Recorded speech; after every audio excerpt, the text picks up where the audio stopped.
Okay. Okay, I will get started then. Can you guys hear me okay? We can. Yes. Okay, so we're going to talk about start with the Romani people today. And the Romani people can be found in different countries around the world: Spain, Turkey, Romania, USA being some of the primary ones. Yeah, I think a lot of people might be surprised the largest single Romani population is in the United States, with over 1 million people. Right. So on the next slide, let's talk about who are the Romani people, basically. Today, they're classified as an Indo-Aryan people. Traditionally, they were nomadic. They lived a nomadic lifestyle, mostly in, today they mostly live in Europe, parts of Europe, Western Asia, as well as, like Richard mentioned, in America. They're also known as gypsies. Today, it's not an acceptable term, but historically, they've been known as gypsies. And I think the origin is, when Europeans first encountered them, they believed they had migrated from Egypt, and so the name stuck. And with the advancements made in genetic technology and in linguistics, today it has been determined that they originated as a people from the northern part of the Indian subcontinent originally. One of the points that I think is actually really interesting to make with the Romani is that even though linguistics says that they come from the north of India, the Romani themselves have no concept of an Indian homeland. Right. They see themselves as migrants, but they don't have it. They don't have, at least in their own mind, the conception of a national homeland, which is unique for a minority ethnicity. Right. Yeah. I'm curious whether there have been any genetic studies to pin them to India as well, as in addition to the linguistics. I don't know off the top of my head. I believe that there are. The linguistic studies are really compelling, though, in addition to the genetics. And so is the genetic evidence for the most part. Yeah, because of advancements in that area. Like you have 23andMe, where you can just, spit in a test tube and take a swab, and they'll tell you where you originated from. So digging a little, I'm not a geneticist, but based on my reading and the genes that they track, that has been established that they migrated from the northwestern parts of the Indian subcontinent. And there's debate as to when exactly that happened, but the genetic evidence shows that that's the point of origin. I was just actually, point of origin. I'm sorry, I think you're answering the question I was about to ask. I was going to ask, as roughly when did they migrate out of it? This sort of follows up Richard's comment about not having not knowing where the refugees from. Is it like 500 years ago, 1,000 years ago? Yeah, we'll take a look at that okay. as well in the coming slides. So this is a picture, a graphic that shows us, what we were saying. Large populations today in America, Spain, Romania, Bulgaria, and Turkey. These are where the largest number of Romani are found today, in addition to other countries in the South America, a couple of countries, and obviously other European countries, as well as Russia. Have some concentrations. This is just another perspective. This especially does this is in French, but basically it's the Romanis in Europe in 2007. The darkest green countries are where they are 10% or more of the population. That's Romania and Bulgaria. have a higher density of Romani people living in them, and other countries also have a large number of them in Europe. That's on the next slide. I don't know if you've moved on to the next slide, Richard. Okay, can we go to the previous slide?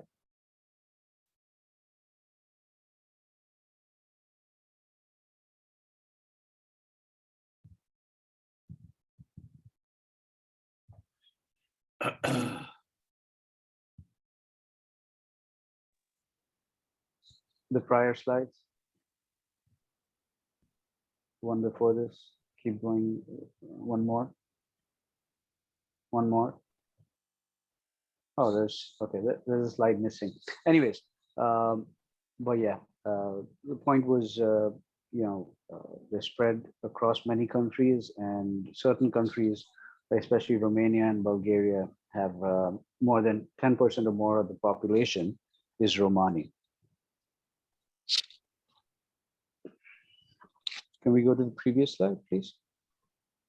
Okay, so in terms of language, yeah, even the one before this, sorry.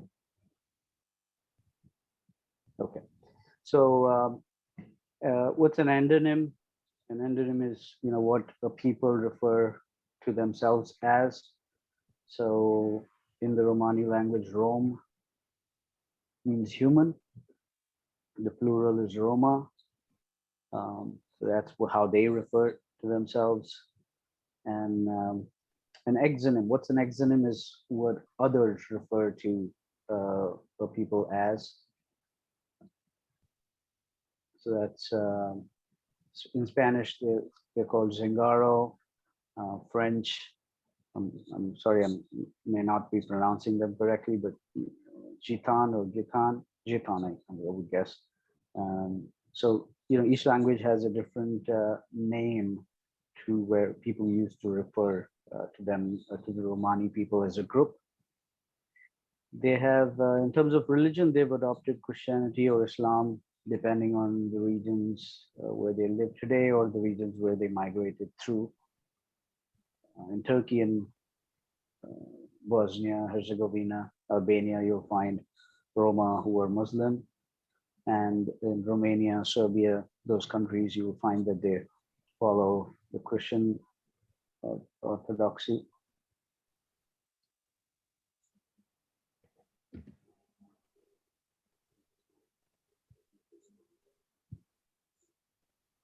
So in terms of the language,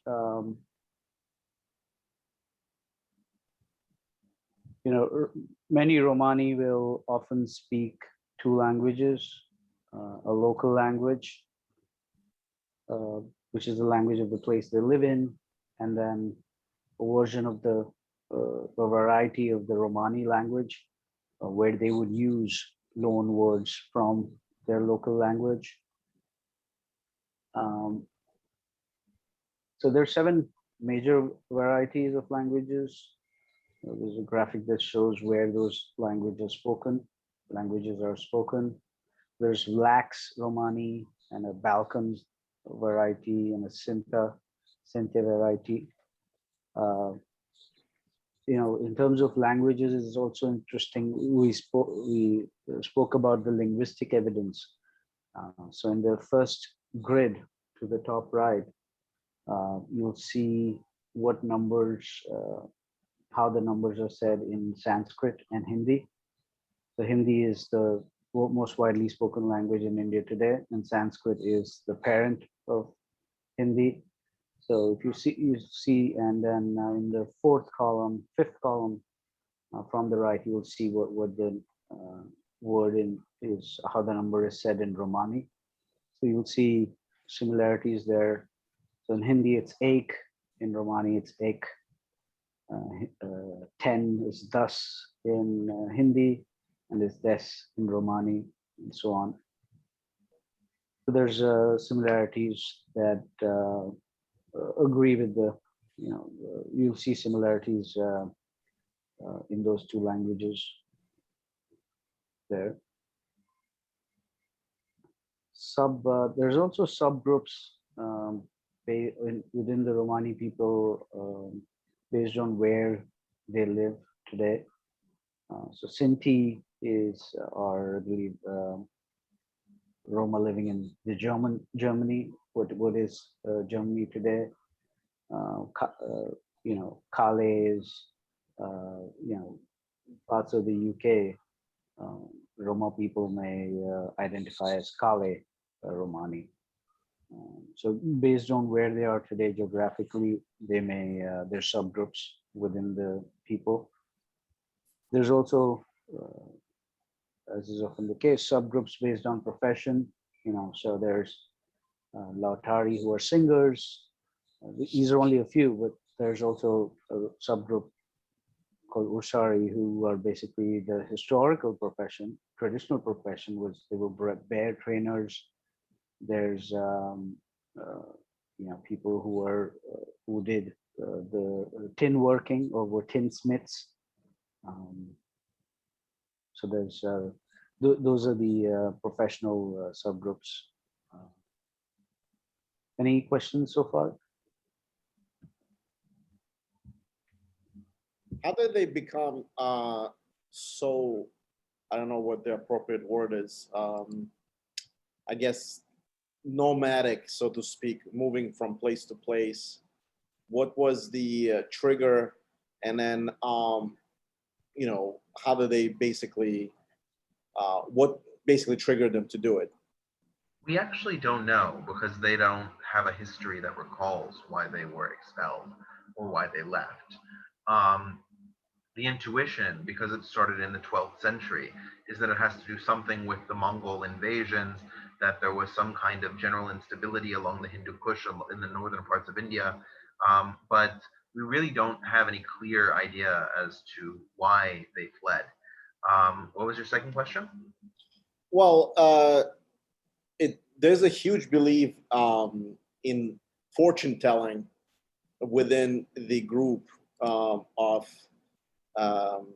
Romani, especially in where I used to live in former Soviet Union republics. Mm-hmm. And as you guys have been told, some of them, and I didn't know that they practice either Christianity or a Muslim religion.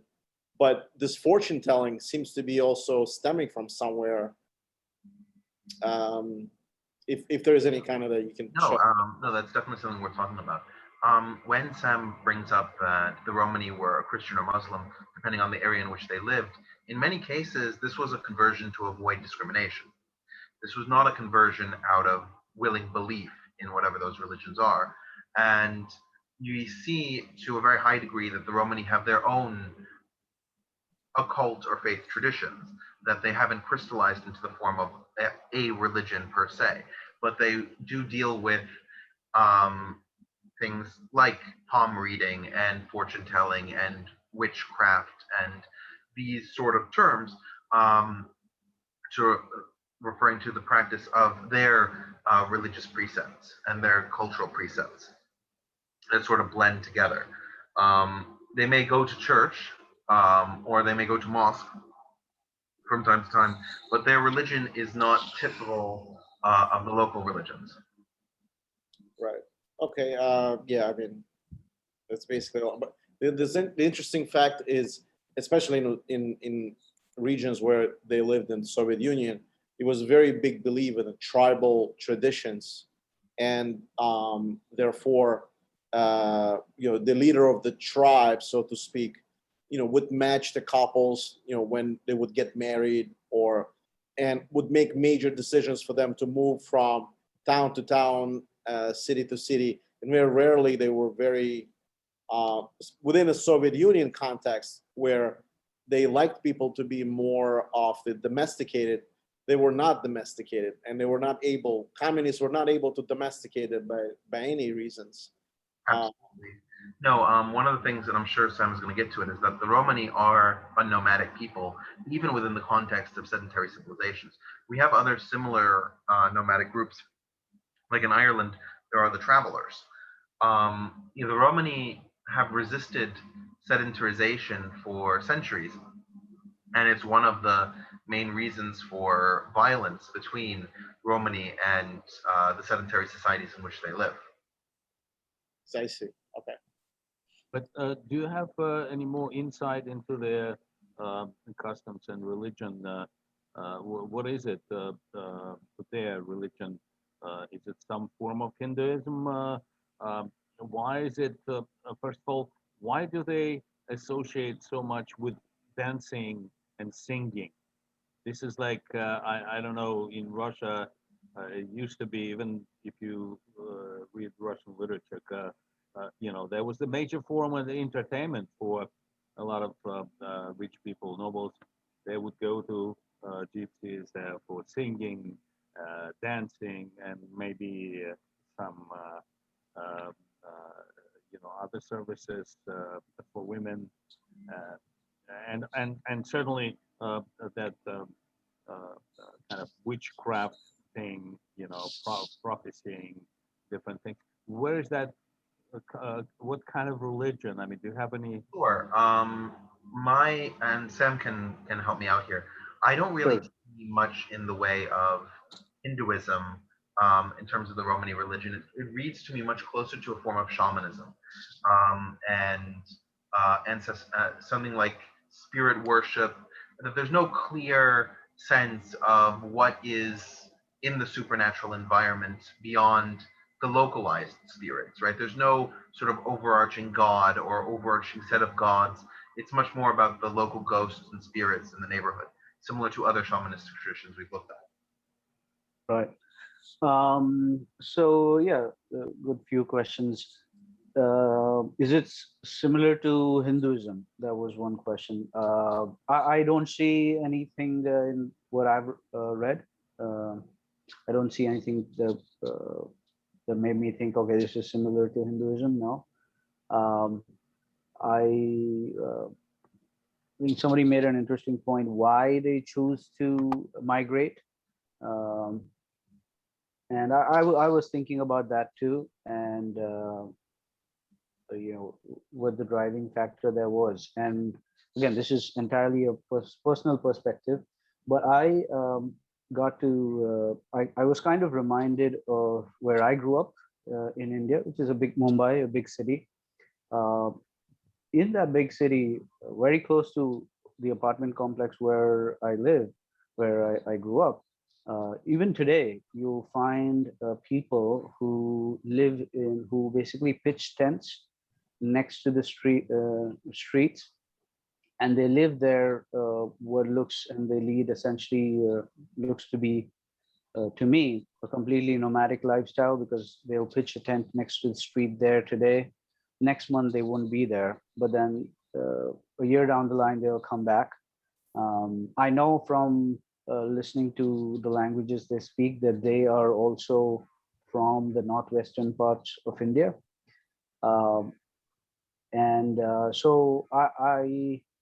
that kind of leads me to believe that nomadicism, or leading a nomadic way, nomadic lifestyle, is part of their belief system. They believe themselves that they are not supposed to live a sedentary lifestyle or build roots in a specific place. They are supposed to move from place to place, and that's their culture, and they want to retain it. And obviously, it's been thousands of years that they followed this lifestyle, and they faced persecution because of that. But they still continue to do it because they think it's part of their culture, and they take pride in it. They don't see anything wrong with it. And so I believe, I wonder if that's why they migrate. They don't migrate. It's not less out of necessity than, and more out of believing that this is the lifestyle for them, right?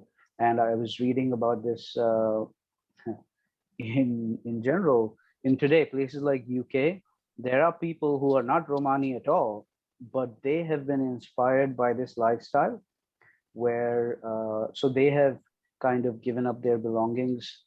They don't, and they've moved into, and there's also a movement where these people who are not Romani, they don't even move into historically traveler groups and Romani groups in the UK have traveled in what are called caravans. They look like RVs. But now there is a movement also to go back to the past and instead of using caravans or RVs, going back to carts of animal-driven carts. And so there's a movement where this nomadic lifestyle appeals to some people, and they who, even though they're not Romani, will adopt this lifestyle and live that kind of nomadic lifestyle today. So I think it's more of a, can I also, I mean, I understand, but it looks like a lot of nomadic tribes, they often like have a certain routes that they go, and they maybe go in circles and returning to the place they would be in. These are different. It seems they're quite numerous, or maybe they developed to be numerous, but they just keep going and and try into different cultures. They're not returning. They're not kind of like having any roots. They just like, I don't know, something unusual about these. Yeah, and that's part of, yeah. And my reading of it is that's part of their belief system. They are not supposed to build roots and stay in one place for a long time. They're not supposed to build roots. And also, I imagine if you live a certain kind of lifestyle that's different from the rest of the society, if you stay in that society for long, you might find that your group members are influenced to follow the sedentary lifestyle and the tradition of that society you're living in. Which is to say that you might lose your culture if you stay in one place for a long time. So just to preserve that lifestyle and that way of life and that culture and that belief system, you may be forced to, a parent may say, oh, my kids are looking at their peers and they're trying to adopt a culture that is different than what I want them to adopt. So I would like to move. Let's move from this area. And so that, again, this is all my personal opinion. Yeah, so I guess, yeah. If I can add to what one knows, there's a strong concept of what's called gaje in the Romani community. And gaje refers to the sedentary peoples among which they live. Right. The Jews will use the term goyim to refer to the other nations of the world, the sedentary nations among which they live. And the Romani practice a strong dissociation from the gaje and a desire to not live under their rules. So there is a lot of desire to move simply so that way they don't have to become part of gaje civilization. And another thing is like singing and dancing. I mean, like it like seems to me that almost every gypsy is a good singer and a good dancer. I mean, they're so famous for it. I don't know any other nation who is to that proportion. I mean, that's kind of unusual. Right. It is. Beverly, you had a question? I do have a question, and I guess it could go on and on. So I'm assuming that generations don't have any formal learning. Do I assume then that the elders teach the children how to speak? I mean, how to read? What about literacy? What about education? How do they, and what about being nomadic? All people need food.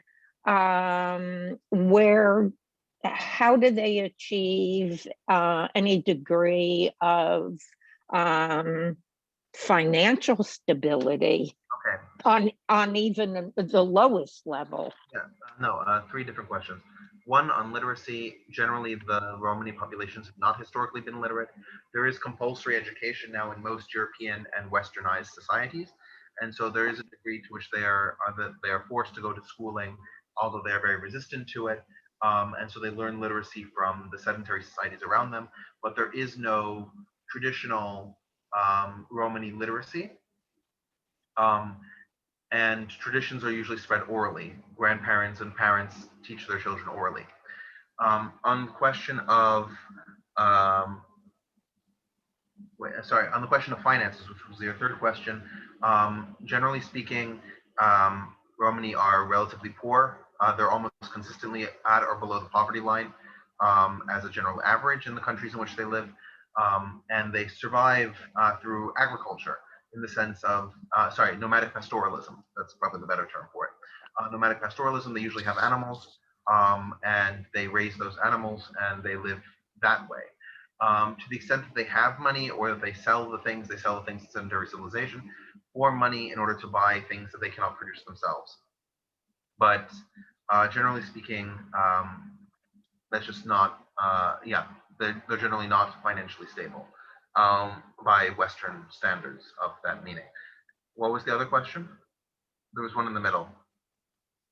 One was about education. One was about earning a living, and I don't remember what the third question was. Just to say that my son lived with Romani in Ireland many years ago in a caravan, and a literal caravan, not an SUV. Right. And they were agricultural. They had a farm, and he helped them on their farm for his room and board. Yeah, that's pretty typical. Right. Quick question, Richard. What slide are you seeing on your? I'm seeing the slide where they're migrating from Iran in the 13th century and then moving into the rest of Europe. Do you want to stop sharing for 1 sec? Let me share my screen. Okay, now you see my screen. Got it. Yeah. So back to Greg's point, I just wanted to answer that question about music and dance. There is a legend where among the Romani people that the reason they moved into Persia was because the then king of Persia around 1,000 years ago,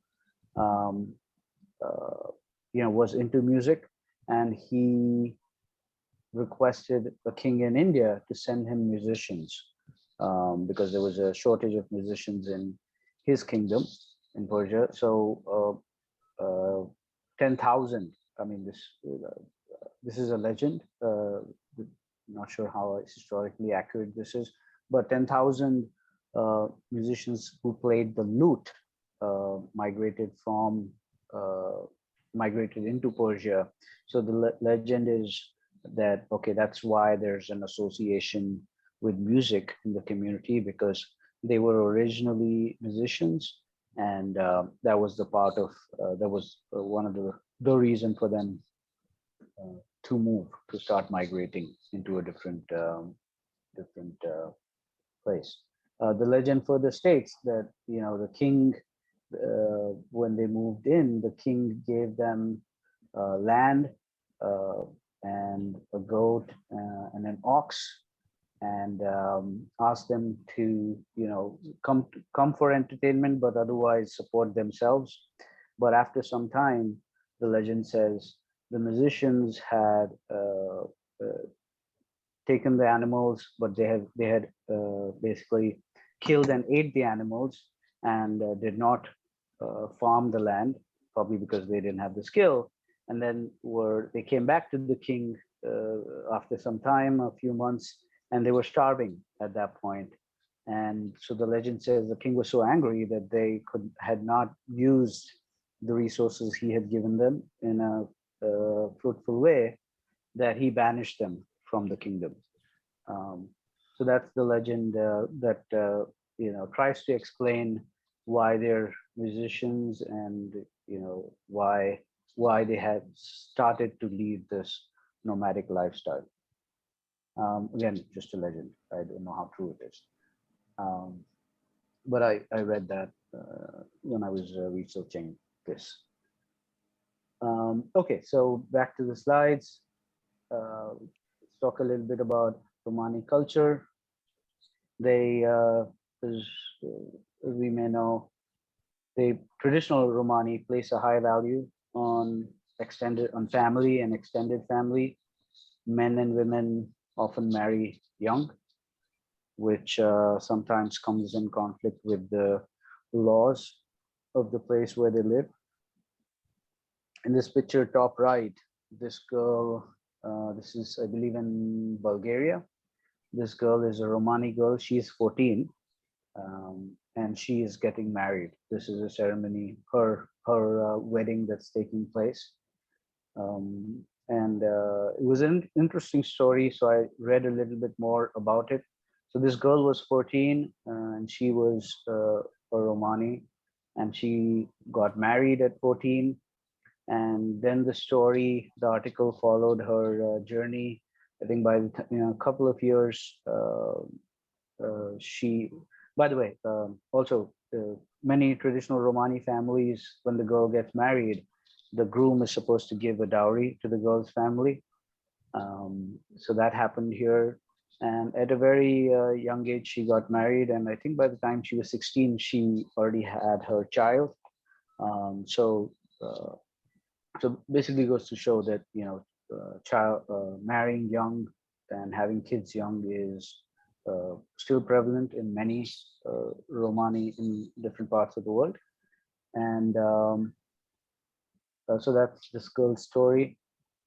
To continue, the power structure in most traditional households and communities is there's an old man at the top who's the authority, and men in general will tend to have more authority than women. As women get older, get married, have kids, they gain respect and power. This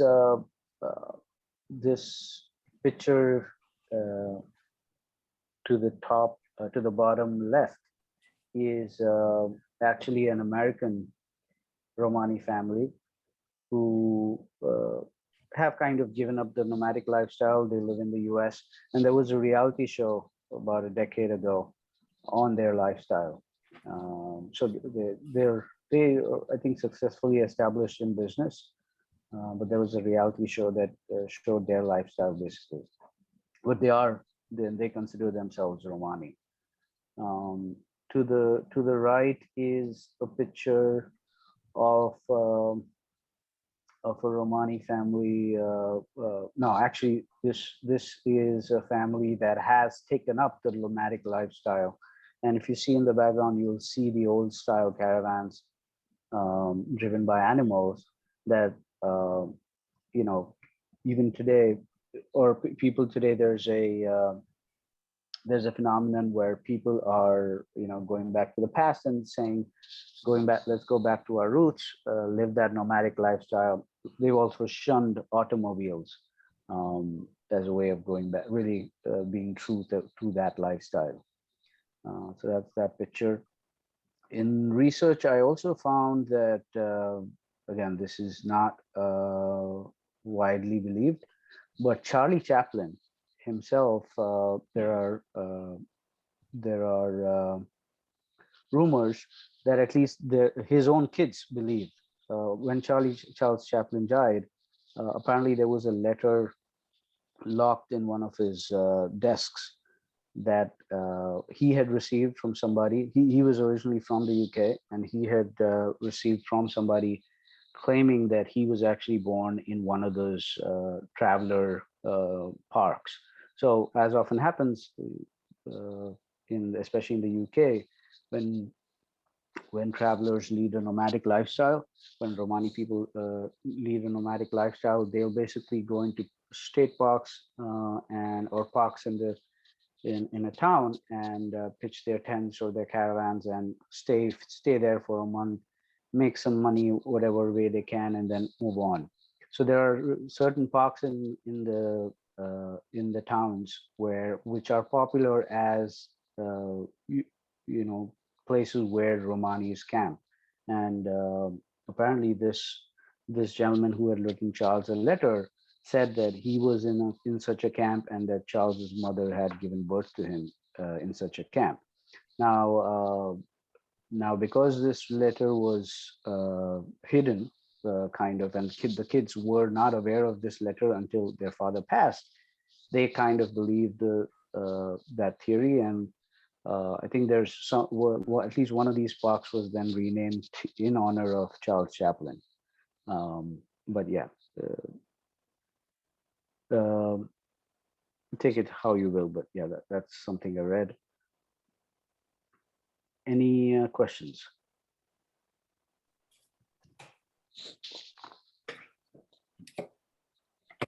Okay.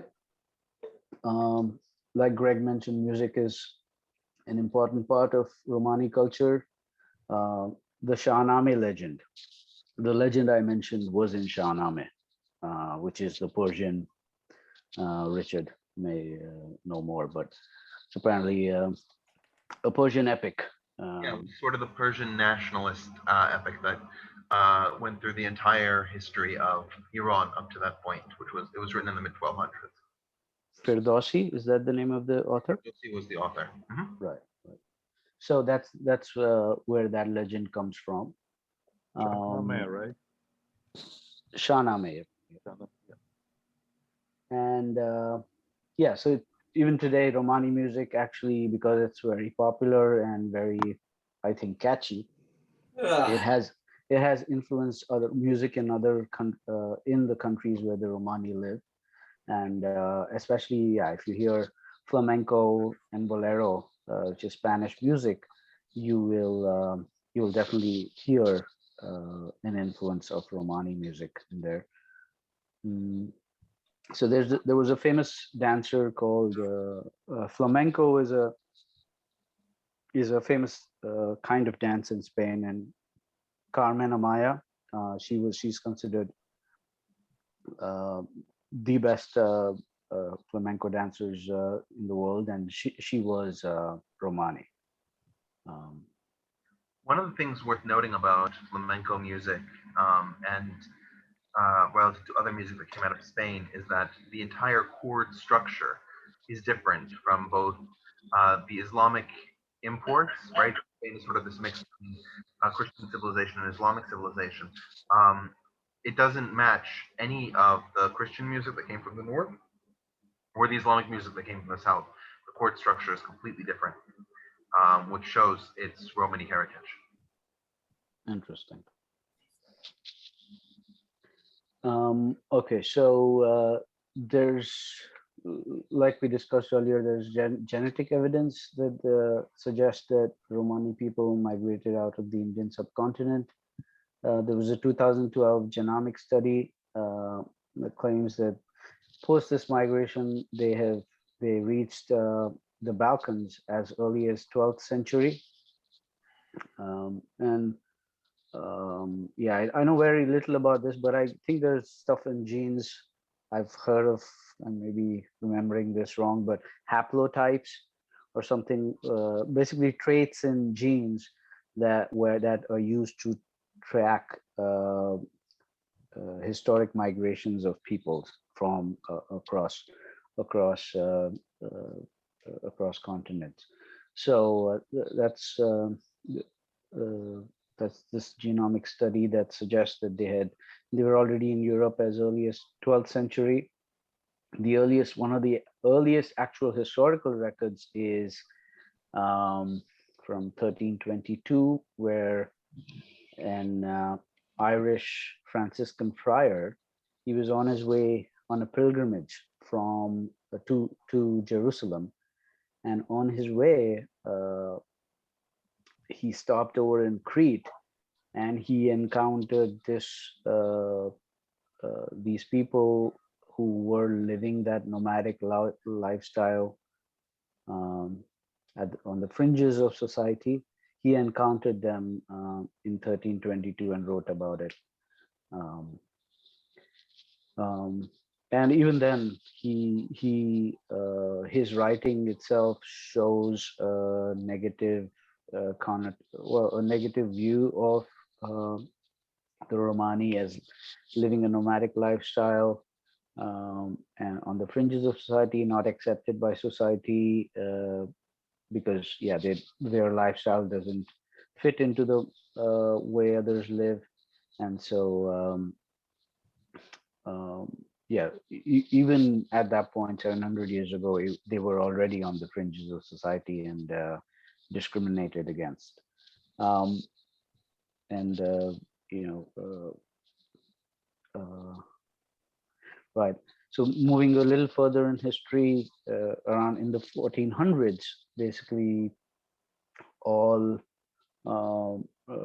Romani living in Romania, Bulgaria, and Serbia, in that area, they were classified as slaves. You know, there's different theories of why the slavery originated. Richard mentioned the Mongolian invasion, and that's one theory where, and here there's disagreement, but there's debate on whether the Romani people, when the Mongols invaded, you know, Europe, or who would have called them Tatars, whether the Romanis were the slaves of the Tatars, and when the Romanians, and at that point, I think this kingdom was called Wallachia. This is, you know, you may have heard of Vlad the Impaler, and those kinds of, those are kings from that region. But there's some theories that suggest that maybe the Romani were slaves or were spoils of war in the wars between the Tatars and the Wallachia kingdoms. And that's how they became slaves. There's theories that they were slaves already of the Tatars, so and the Wallachians inherited them as slaves. There's different theories that try to explain why they became slaves or how they started to become slaves. But anyways, so even around in the 600 years ago, they were already slaves in Romania, and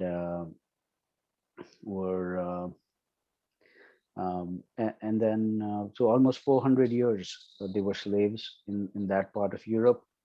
Slavery was slowly abolished in the 1850s in those countries.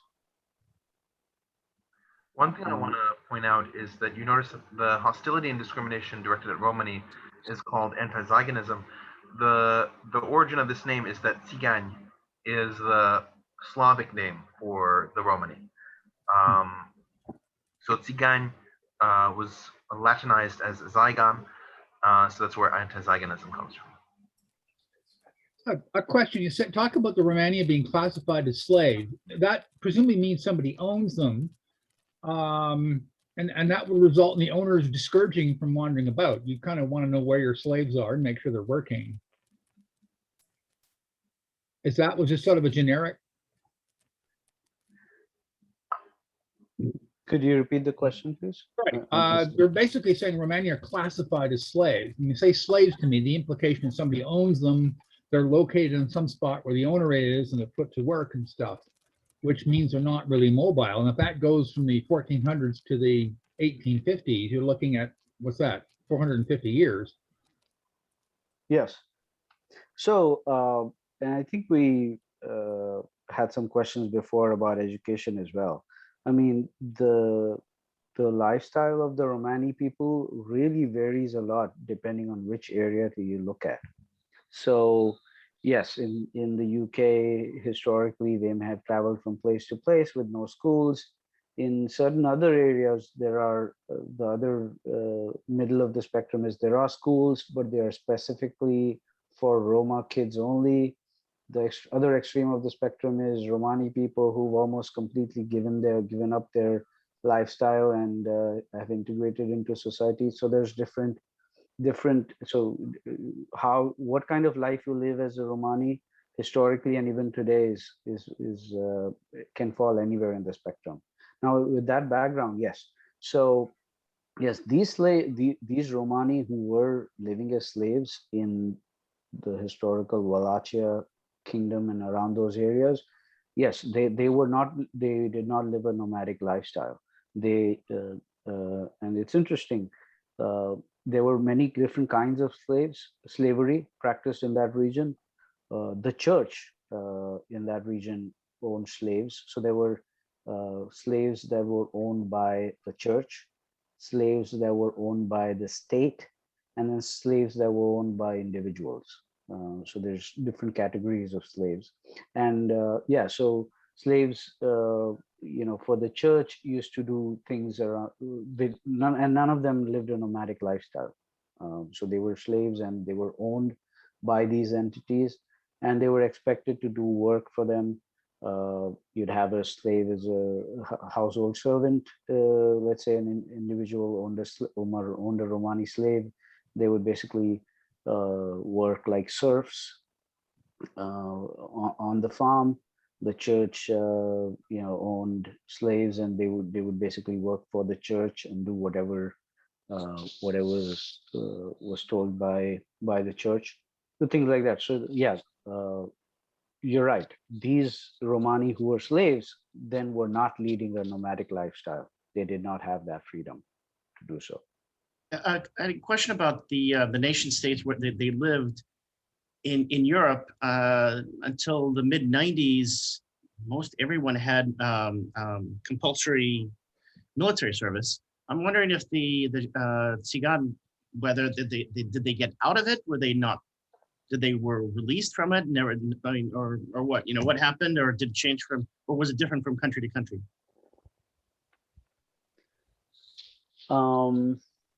So what time are you talking about? The modern 20th century. Yeah, and until 1990s. I don't know. Maybe it comes up in the slides in the that we look at. But yeah, I don't know of a specific instance of what happened to them in terms of mandatory military service.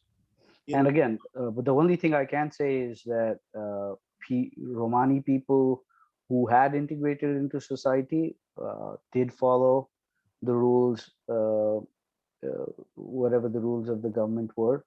And but then there were people, nomadic lives, nomads, Romani nomads who were on the fringes of society who did not follow those the law of the land, and were also discriminated against for that very reason, among other reasons. So I suspect again there's a spectrum of people there who may have different. I can add about customs in Soviet Union. I don't know whether they were conscripted to military services. I would guess yes, but don't have any, just don't know. But there was and probably still is gypsy or Tsygansky, speaking in Russian, theater in Moscow.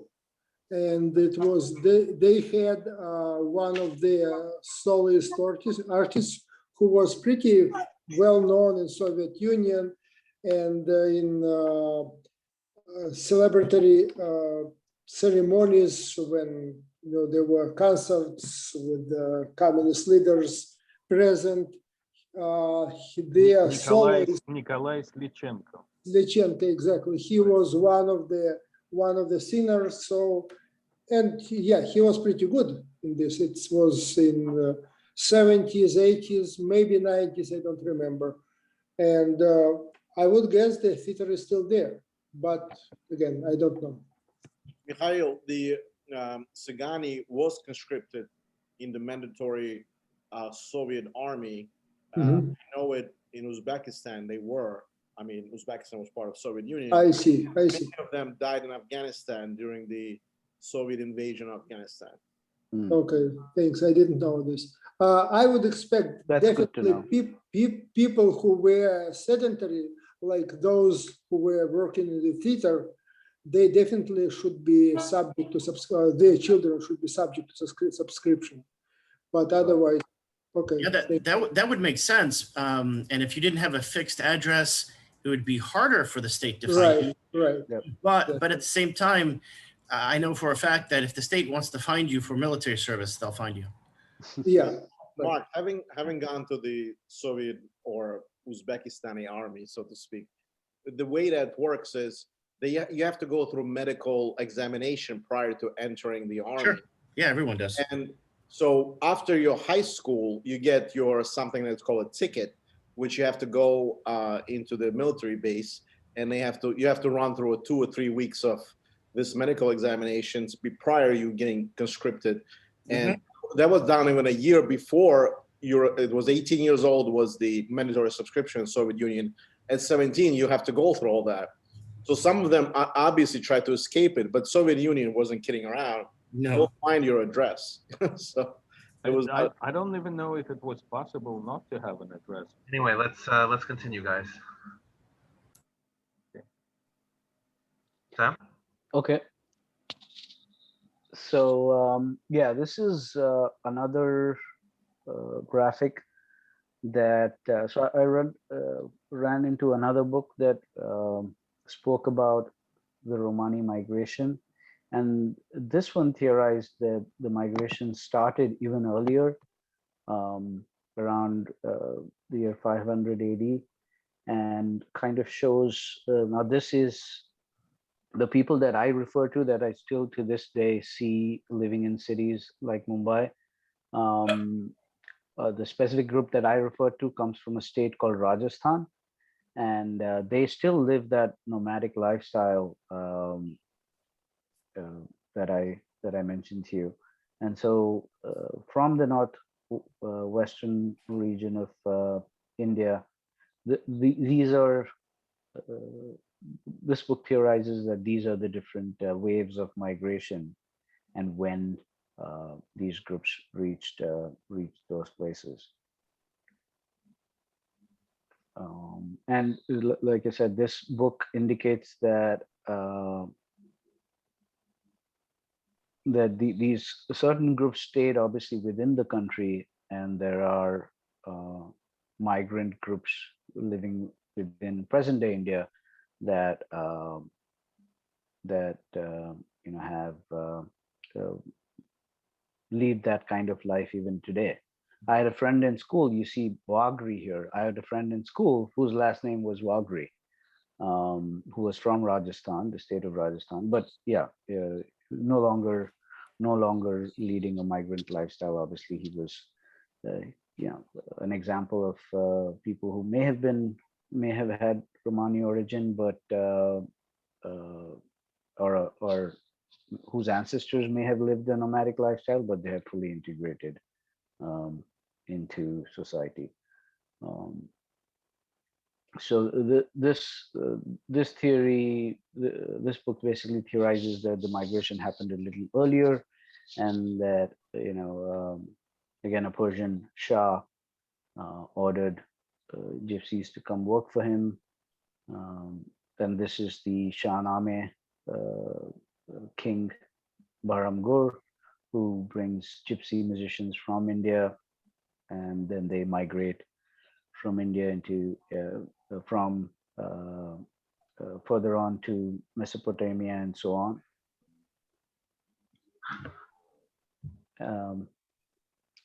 So moving on, historical, a little bit more of the history, due to physical appearance, they were, Romanis were sometimes in some parts of Europe were associated with the Ottoman invasion, and Romani people as a group were declared Turkish spies, which led to violent persecution. There were imperial laws that were passed that declared them as such. So this is in that part of Europe. Then there was also forced assimilation. In the Habsburg monarchy specifically, there were attempts to force them into assimilate into society, where legally their rights to horse or wagon ownership were removed. So this kind of answers that question of military service, not in present day times, but a few hundred years ago. They were obligated into military service if they had no trade. Marriage between Romanis were prohibited. and wearing of traditional clothing, using Romani language were all punishable by flogging. So these are actually laws from the Habsburg monarchy that show basically ways that the kingdoms try to integrate them into society. And then some kings, like King Charles III of Spain, they have more progressive approaches where they were given equal rights. You know, nomadic lifestyle was prohibited, but any form of discrimination was also banned. So this was a more progressive approach. And then further, you know, we get into 100 years later than that, where some countries, including, I read the United States, prohibited immigration by Roma by law.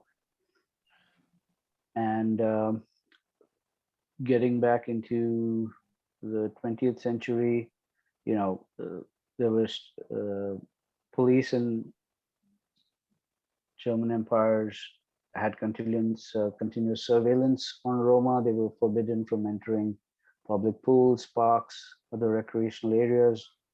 In the Weimar Republic, there was a law specifically written for gypsies, you know, that they were forbidden to travel into certain regions. And those who were unable to prove that they were actually regularly employed risk being sent to forced labor. And finally, in 1927, Prussia law required that all Roma carry identity cards. A few pictures: the Sinti family, Roma people settling in Germany. Sinti is the name. This is a Sinti family from there. This is again a German family living in a caravan park. Some Macedonian Roma around World War I. Hungary and Romania, again, World War I. The Kale that I mentioned, these are Welsh Roma living in Wales, UK. Balkans. And then, you know, in 1933, more recent history, Hitler came to power. The Nuremberg laws were expanded to include Roma, and starting 1936, you know, Romani, like Jewish people, lost the right to vote in Germany. They were moved to camps, and finally to ghettos, where inside of ghettos they were formed a separate class again of people living inside ghettos with other communities. And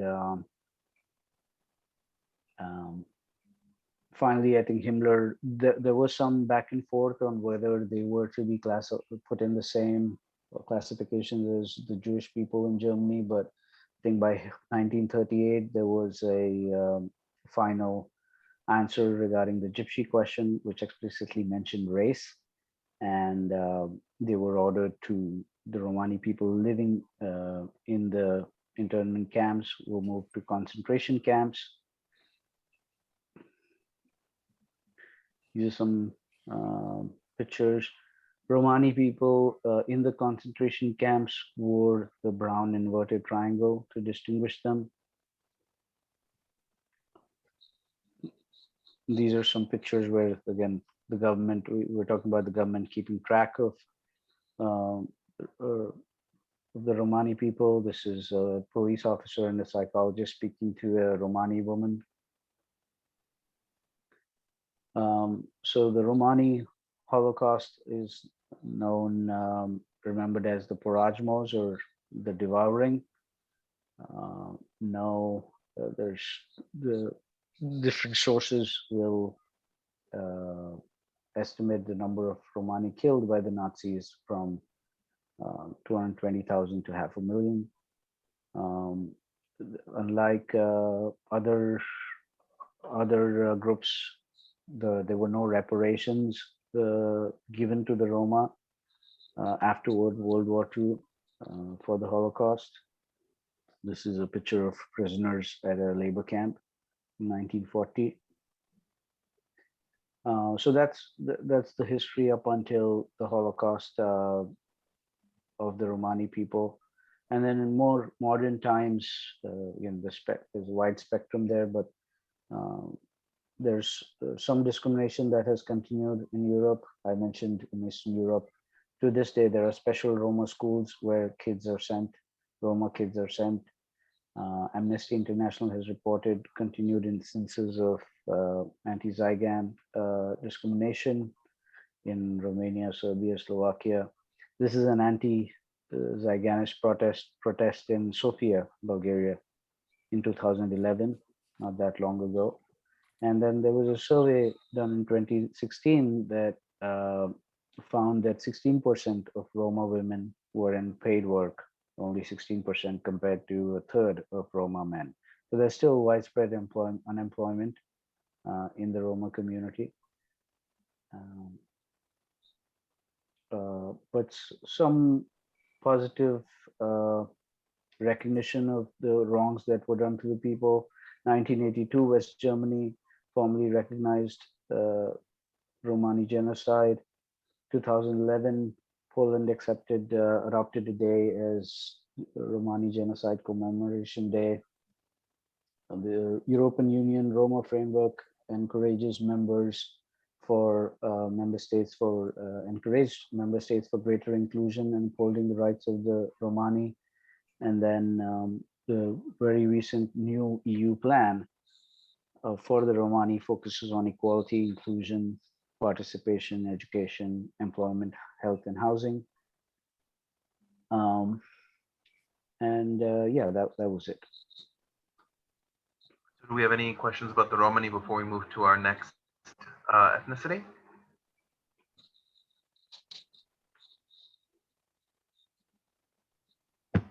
Guess Okay. not. Thank you, guys. This was really good. Got a little, synopsis of the Romani people. Appreciate it. Thank you. Thank you all. Over to you, Richard. All right. So in the news right now, there's a lot of discussion about certain minority ethnicities in China. I wanted to sort of take a different tack and talk about the opposite. So these are the Zhuang. Now, it may be surprising to you that the Zhuang exist, considering how you've probably never heard of them, but they have a population of 18 million people, which makes them the largest single minority in China, and equal to the size of the Tibetans and the Uyghurs combined. So it's a huge number of people, and they are a Thai-speaking people. So one of the interesting things, and I'm sure Ralph knows the linguistics on this as well, as the people from the northern part of China moved towards the southern part of China, right, Chinese civilization was expanding from the Yellow River Valley southwards, they encountered a number of indigenous peoples who spoke non-Chinese languages in what's now southern China. Significant portions of those populations fled. Some stayed, and some that did stay Sinicized, right? They became Chinese speakers despite not being of the same genetic stock as the people who were coming from the north. Some of these people are Mon Miao, who speak, for example, Hmong languages. Some of these people were the ancestors of the Vietnamese. They speak Austronesian languages. Some were ancestors of the Burmese. And some were what were called Thai Kadai, speakers of languages related to the languages of Thailand. And the Zhuang are one such Thai people. And their language is somewhat intelligible with modern Thai, spoken in Bangkok, but a lot of the more complicated vocabulary, a lot of the more advanced vocabulary in both areas is informed by the dominant culture. So in the case of the Zhuang, their version of Thai has a lot of Chinese loanwords for advanced concepts. And in Thai that is spoken in Thailand, advanced concepts are primarily referred to with Pali or Sanskrit words from the Hindu and Buddhist traditions that have come through the country. As you can see there, Zhuang women wear very distinctive headdresses and costumes. The male costumes are a little bit more demure, but still very colorful. The primary method of sustenance is rice cultivation. And you can see a large rice paddy from the south of China. South China is particularly productive when it comes to rice. They have actually 2 entire seasons within 1 year of rice cultivation and growth. So this is a very productive area. Hey, Richard? Yeah. So what's the difference between the word Thai with an H and without the H? And are these people related to the Thai minorities in northwestern Vietnam around Dien Bien Phu and such? The ones around Dien Bien Phu are actually Zhuang as well. Zhuang crossed the border. Okay. The difference between with the H and without the H refers to the specific people that are based in Bangkok and control the historic Siamese states, right? There are Thai, no H, who exist throughout the southern part of China, northern part of Vietnam, northern part of Laos, actually through much of Laos, and some parts of Burma. These are people who speak these related languages, but are not connected to the Siamese historical government. Gotcha. Okay, thanks. Yep. And we can actually look here, back to your question. You can see the area in northeastern Vietnam, in that purple area, is a area controlled by Zhuang speakers.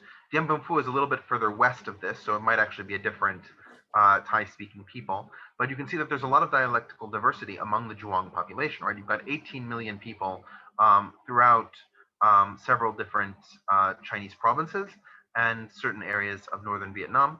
Most of them live in the Guangxi Autonomous Region, which is on the lower left side map in red. All right. Zhuang culture is rather interesting. One of the and it shares, it has many Chinese-ish attributes, but it also has a number of distinctive attributes that are specific to the Zhuang. Most notably, you can see in the lower right-hand side the pounding of the circular drums. The iron drum is something that used to prevail in Southeast Asia as well, because the Thai who migrated to the south brought it with them, but it was replaced in those civilizations by more Hindu-oriented musical devices, right? Remember, Thailand was originally Hindu before it became Buddhist. And of course, in China, this was not a part of Chinese culture either. So the Zhuang have taken on the name in China of the drum people because of the perseverance of this drum in their culture and the music that they produce. You can also see that they carve their homes out of the hillside. The houses are still built in the same way that they were historically. Of course, those are more modern windows, but it's the same idea of building these sort of long houses with shingled roofs on the side of the hill. A lot of Guangxi Autonomous Region is a mountainous area, and so you can see this kind of construction all over. By modern standards, it is not safe, but the transition to modern infrastructure is slow coming in this part of China. You can see in the upper left-hand side, Zhuang choruses. The Chinese government currently supports the promotion of Zhuang culture and identity. And one of the ways that it does it is by harnessing the already existent Zhuang singing culture. You can see here, this is a women's chorus. All the women are dressed in long style robes with headgear, which is typical of historic Zhuang singing practices. And they're allowed and sponsored by the Chinese government to go across China and sing songs in their native Thai languages, as well as modern Chinese songs. In the center, you have a shamanistic veneration altar. This would be inside of somebody's home, or you can have larger altars in proper temples. The Zhuang have maintained belief in the plurality of gods of the Chinese pantheon, known as the Shenxian, right? In modern China, this is termed by anthropologists as Shunism, the Chinese folkloric religion. And by and large, the Zhuang still continue to adhere to this. There is, of course, a large amount of atheism as well in the Zhuang community, given the policies of the People's Republic of China. But by and large, there is no impediment to them observing their religious beliefs at this point. On the lower left-hand side, you can see some of the foods that Zhuang like to prepare. In particular, I'd like to focus on the upper left. You can see the banana leaf, and surrounding it is glutinous rice. On the inside of this will be either meat or fruit or seafood, and it's stored in the banana leaf to avoid the sticky rice from touching everything before it is consumed. You can also see that they have that dish with 3 different colors on it. All 3 of those are different types of rice. In fact, the Zhuang cultivate 5 different colors of rice: purple, yellow, white, red, and blue. And there are a number of festivals that the Zhuang celebrate wherein they use these different colors of rice. I wanted to highlight as well 2 major Zhuang festivals. The one on the left is third day, third month. That's the name of the festival because it occurs on the 3rd day of the 3rd month of the Lunar New Year, so usually around the beginning of April. Because the Chinese lunar year is lunisolar, so similar to how the Jewish year shifts by a few weeks every year, but it stays in the relative same position. The same is true with the lunisolar Chinese year. So this holiday usually takes place in early April. You can see there are numerous dances and songs that accompany this, and it's seen as a great celebration of the unity of the Zhuang people. On the lower right-hand side is the oxen celebration holiday. Oxen are part of the lifeblood of the Zhuang people. They plow the fields and they are responsible for providing lots of milk, which the Zhuang people consume. Overall, the oxen are responsible in large part for whatever historical successes the Zhuang have had in maintaining their civilization. And so on this day, oxen are forbidden from working and are covered in garlands and other flowers, as you can see here, and given massages and other luxurious treatment. There are also venerations to several of the Shunxian who have an oxen face or connection to the great oxen. And in the upper right-hand side, you can see the drums that I was talking about, those metal drums. And that the drum has effectively become a symbol, aside from the song and dance, of the Zhuang people and of their presence in the region, since they are the only ones really to continue using this drum into the modern period. Any questions on Zhuang culture before we move on to history? Quickly, the animal representations on the drum.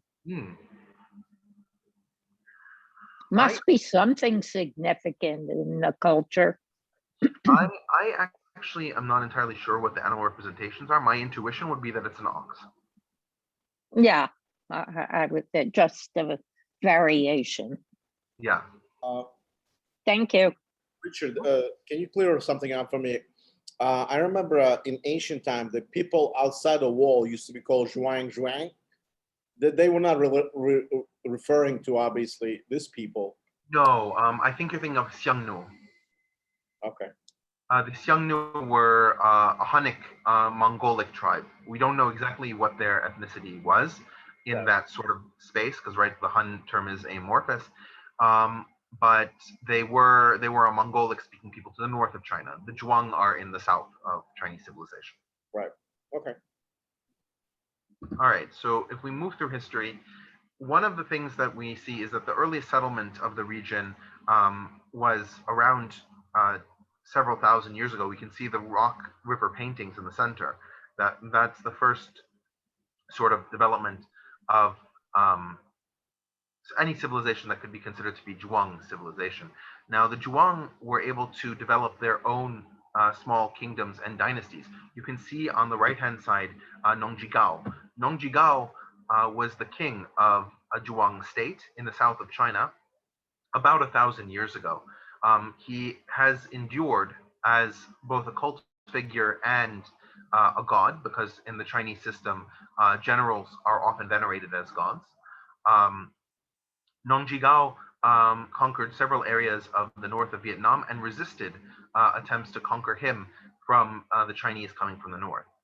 That said, in later periods of history, the Chinese did manage to conquer the region, and they established the area as what was called a tusu, meaning that it was an independent state under Chinese suzerainty and was required to enforce Chinese culture, but at the same time were allowed to maintain their own independent governance.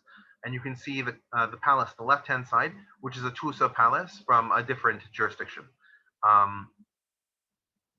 One of the things that developed both in the Nongjigao and during the Tusa period was the building of Confucian schools and the teaching of Chinese writing. You can see illustrations of both of those on the bottom. The Zhuang people, in order to maintain, sort of backtracking, those ethnicities that remain in China, the minorities that remain in China today, do so because at some point in history, they were able to resist the process of Sinicization in whole or in part. So the fact that the Zhuang were independent at numerous points in history is not surprising. Otherwise, they wouldn't exist as a distinct ethnicity today.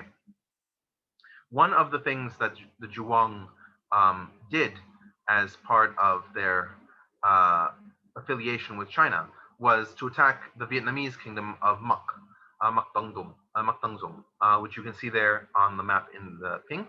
And the Zhuang were directly in the way of China invading that northern part of Vietnam. But they decided to cooperate with the Chinese invasion and fought against the Mak.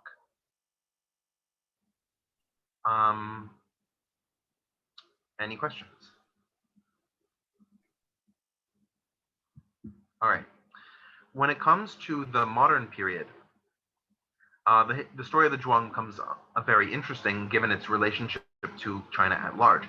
It was a Tusa until the abolition of the Empire of China in 1911, but even before then, it was part of a number of different issues that went on during the imperialist period in the 1800s. You can see on the left-hand side a memorial to the revolt of the Taiping Rebellion.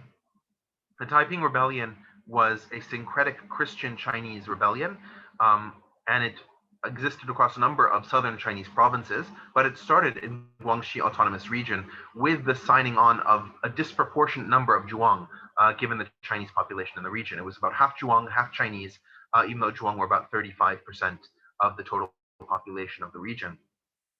The Taiping Rebellion was one of the single largest wars in the history of humanity, with an estimated 20 to 30 million casualties as they tried to overthrow the Chinese imperial government. They were not successful in this. There were also a number of natural disasters that hit Guangxi Autonomous Region, anachronistically speaking, in the 19th century, which were part of the catalyst to Zhuang taking part in the Taiping Rebellion. When it came to the war between the nationalists and the communists, the majority of Zhuang were favorable to the communists, even in the 1920s, when the nationalists had the larger amount of sway, especially in the south. They united behind PRC future leader Wei Baochun, who was himself Chinese, but had a number of Zhuang members high up in his entourage, and was very well respected by the Zhuang, and the respect was mutual. So that by the time of communist success, the Zhuang people were seen as being positively amenable to the communist government and were not persecuted. It's also worth noting that in the intervening period between the Taiping Rebellion and the nationalist communist civil war, the Zhuang were disproportionately represented in the Xinhai Rebellion. The Xinhai Rebellion being in 1911, when Sun Yat-sen led to the creation of the Republic of China. At every part in this stage of history, from the mid-1800s onward, the Zhuang are an integral part of modern Chinese history, and the Han perceive them as such.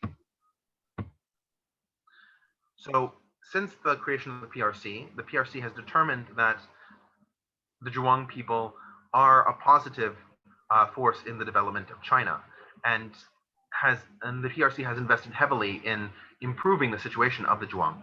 One of the clearest ways that they've done this is by creating a Zhuang alphabet.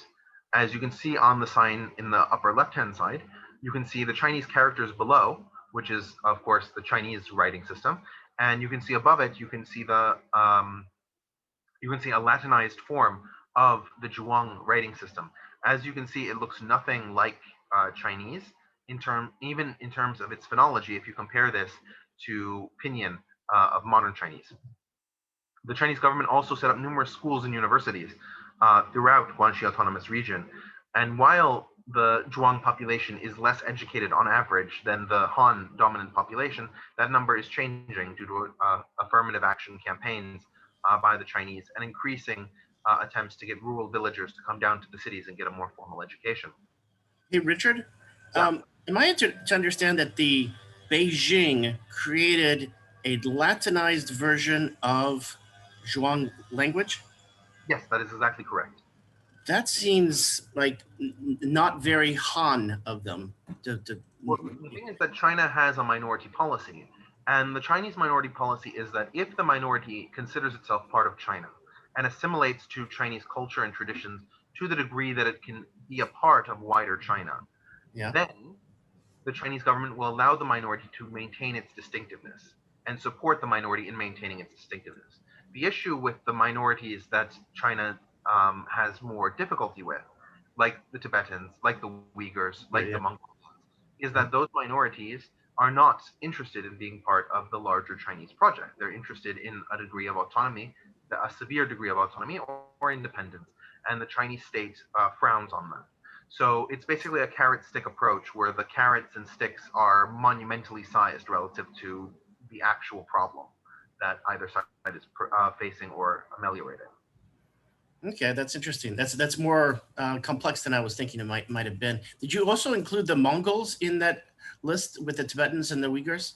Yes, the Mongolians of Inner Mongolia, there is a lot less coverage of what they are going through in terms of the situation in the north of China. But the main issue that the Mongolians face is forced sedentarization, right? The Mongolians are a nomadic people, and in Mongolia, there was a sedentarization campaign, but it was largely abandoned. And most Mongolians today, in the Republic of Mongolia, are still nomadic. But in China, there is an attempt to forcibly sedentarize the Mongolian people, and there is a significant resistance from Mongolians living in China, who, by the way, are 2 times as numerous as Mongolians living in the Republic of Mongolia. There is a lot of resistance from them against sedentarization, but it's much harder for them to get access to media that want to report on this. It's just not as popular outside of Mongolia, and they don't have a lot of foreign language speakers among their population. I'm sorry. Yeah. Go ahead. And so the situation is much less harsh than with the Uyghurs, where we have the 1 million or so in the camps. So is this minority policy only with the PRC, or did it predate the PRC? The minority policy under the PRC is different from that under the nationalists. Okay.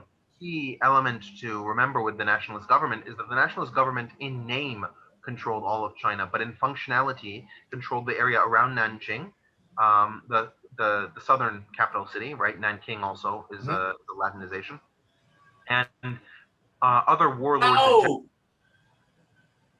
What? I think someone stepped on a pebble. Oh. Just don't. Yeah. So the nationalist government controlled this area around Nanjing, but by and large, the majority of China was under the control of different warlords that had pledged loyalty to Jiang Jieshi, to Chiang Kai-shek, and so a lot of these territories where the minorities tended to be were in areas that the nationalist government did not control, and so it required the local warlords to institute policies that were favorable to maintaining at least a functional union across China.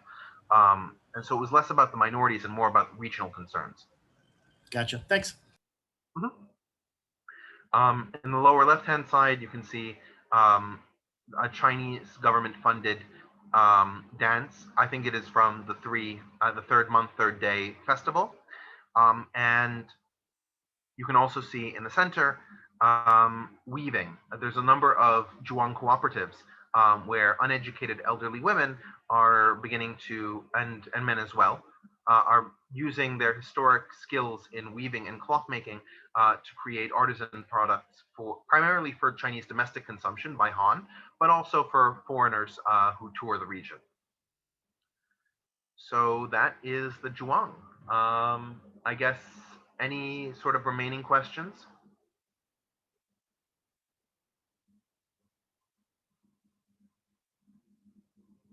how is this culture, or have there been any kind of like interpollination or interconnectedness with Thailand and Thai people, so to speak, or was there are attempts for most of the rapprochement is from the Thai side, not from the Zhuang side, and I think it has a lot to do with the fact that most Zhuang are undereducated and have a limited access to the outside world. But there are a number of Thai organizations, especially Thai's journalistic organizations, that have tried to bridge the gap between Thailand and its diaspora Thai populations, like the Zhuang. The difficulty, of course, is that, as I pointed out, communication between these two groups is rather difficult. I think the right sort of mentality would be Spanish and Portuguese. Like, that's the level of distinction between these languages. It's close enough to say basic things, but if you actually want to have a conversation, you'll need an intermediate language. And most Zhuang speak only Zhuang and Mandarin, or Zhuang and Cantonese. They don't speak proper Thai, and most Thai don't speak Mandarin. So it's made more difficult by the fact that you need interpreters in order to really have a connection. But Thailand is trying to reach out and create a larger Thai diaspora. Richard, do you have a notion of how many people, how many minority groups exist in China and how many people they constitute? Sure. The Chinese government recognizes 54 minority groups in China. The actual number is probably significantly larger, probably closer to 150. But the majority of these groups are fewer than 1 million people. There are only 6 or 7 groups that are greater than 1 million people. So the total population of these minorities is somewhere around the 40 million mark, which of course in China, 1.3 billion population, it's about 2% or less of the entire Chinese population is of these numerous minorities. Thanks. Interesting. Right, and like we see the number 18 million, right? And 18 million in the Middle East is a country. 18 million in Europe is 3 countries, except for Western European countries, right? If we add like Hungary and Czech Republic and Slovakia, that's 18 million people, right? But in China, 18 million people is a drop in the bucket.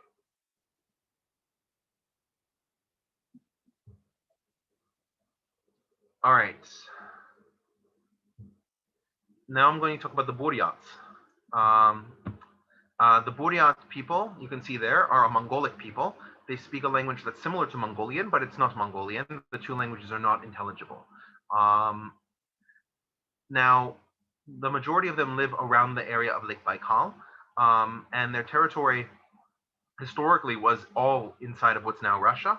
But because of persecution in the 20th century, a number of them moved into what is now Mongolia and northeastern China. There are about 500,000 Buryats living in the world today. You can see their traditional costumes. You can see a group of elderly women in the bottom. Similar to the Zhuang, the women costumes are much more elaborate than the male costumes. And all of them come with a headdress with a point.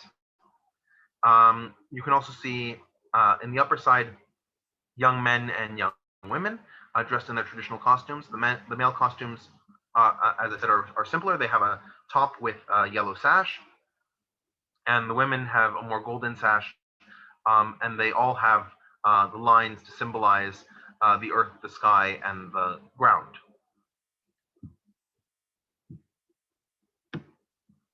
All right. So sort of zoom in on where we're talking about, right? Russia today has the Republic of Buryatia. For those who are familiar or unfamiliar with the Russian organizational system inside of Russia, not every territorial unit in Russia has the same level of independence and valence. So there are oblasts, which are provinces that are directly controlled by the government in Moscow. There are republics and krai, which have a certain degree more independence locally. And Buryatia is one of these republics. Of Buryatia, Buryats are actually not the majority population. Buryats are a significant minority of Buryatia, around 30 to 35%, but they are not the majority of Buryatia.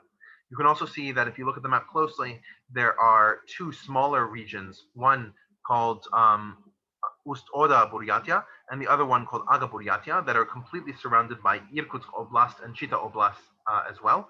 During the Soviet period, these areas that have a majority Buryat population were separated from the larger oblasts in which they sit, and not connected to Buryatia.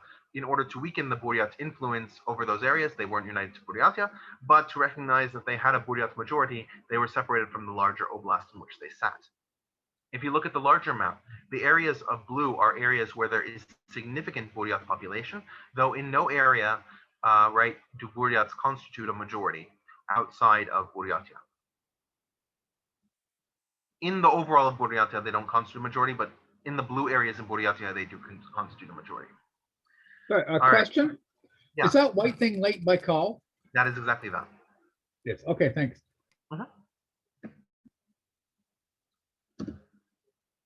In terms of culture, Buryats are very famous for physical wrestling. They have numerous competitions throughout the year. You can see the people in the bottom assembling for an annual festival where the wrestling will take place. At these competitions, you also have archery competitions and other skills, nomadic skills. Now, in comparison to the Mongolians to the south, they do not make their yurts out of their yurts or gers out of animal hide. They build them out of wood because of the prevalence of wood in the taiga of Russia. So you can see in the upper right-hand side a Buryat ger, and the top of the ger is covered in grass in order to keep the heat in. I think what else? In terms of religion, the dominant religion among the Buryats historically was shamanism. You can see on the left-hand side a number of shamanic totems that are placed on the border of Lake Baikal. The goal of these shamanistic offerings is to bring about goodwill and prosperity to the people. There's also Salgolgan. You can see it in the upper right hand, and this is a New Year celebration that welcomes the return of the sun and hopefully prosperity in the coming year. You can see the dance that they're performing to the gods and the spirits so that they can bring this. In the mid-1700s, during the Russian period, Buddhism was made the official religion of the region, and so you have a number of Buddhist Dongsan in the area.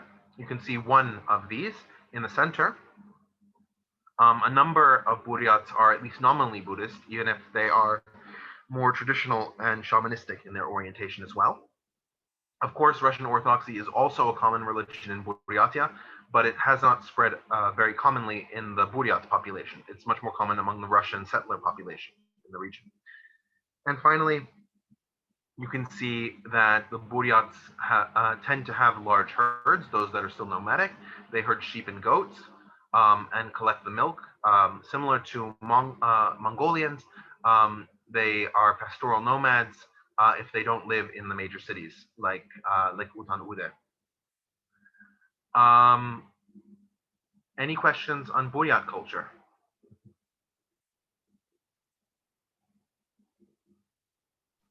Was this group historically always in that region? Yes, as far as we know, right? The history only goes back in terms of what we actually know to about the time of Genghis Khan, so it's about 800 years ago. But from that point on, we've never really seen them outside of the Lake Baikal region. It's pretty consistent that they're around there. And that actually is a perfect segue because you can see in the upper left-hand side, in the early period of the Mongol Empire, where Genghis Khan was uniting all of the Mongolic tribes to then begin his attack on the Jin Empire of China in 1207, you can see, if you look towards the northern center area, you can see where Lake Baikal is, and you can see that the Buryats are represented there. It's one of the earliest indications of the Buryats. Similar to similar to the Saami that we spoke about last time, Buryat shamans also have a complex drum culture. And you can see two Buryat shamans who at the time of Genghis Khan would have been very similar in terms of their religious orientation with these drums to beat out and bring about the success of the spirits. After the collapse of the Mongolic Empire, the Buryats were again their own people, more or less independent. And then the Russians came in the subsequent centuries. In the mid-1600s, they arrived. And the primary goal of the Russians was the trade in furs. You can see the sable fur. Sable was, yeah? Yes. Okay. The sable fur, sable was the most prized of the furs that the Buryats traded with the Russians. But eventually, the Cossacks who came managed to annex the area to Russia. And you can see sort of a Russian Eastern division of Cossacks in the lower right-hand side. As the area became more and more integrated into the Russian East, the Trans-Siberian Railroad was built through their territory, and there was an attempt to civilize them in the sense of bringing them into more of a Russian way of doing things. By and large, the Buryat were encouraged to join into Russian brigades. You can see on the left-hand side, you can see a Russian military defense from the mid-1800s in Buryatia, and you can see that half of the soldiers, the one on the right and the one on the top, are ethnic Russians, and the one on the left and the one below are not ethnic Russians. The one at the bottom is himself a Buryat in Russian Russian uniform. One of the interesting things is that during the Russian Civil War of 1917, the majority of Buryats fought, if they fought at all, in the White Army. One of the generals, Roman Feodorovich Ungern-Sternberg, was a Russian military commander appointed by the Tsar for this area of the Russian East. And he considered himself somehow the progenitor of the next Khan. He integrated Buryats and numerous other minorities into his army as well as the dominant Russians. His first actions were to use this combined army to reinstall the king of Mongolia, and then try and create his own quasi-state in Russia against the Bolsheviks. In this, he was not successful. He was captured by the Bolsheviks, tried and killed. But the Buryats under the Soviet period did not fare so well. There were numerous repressions and recriminations, especially in the 1920s and 1930s against the Buryats. Stalin himself killed over 50,000 of them. And this is why a number of them fled to areas in what is now Mongolia and China to escape the Soviet Union.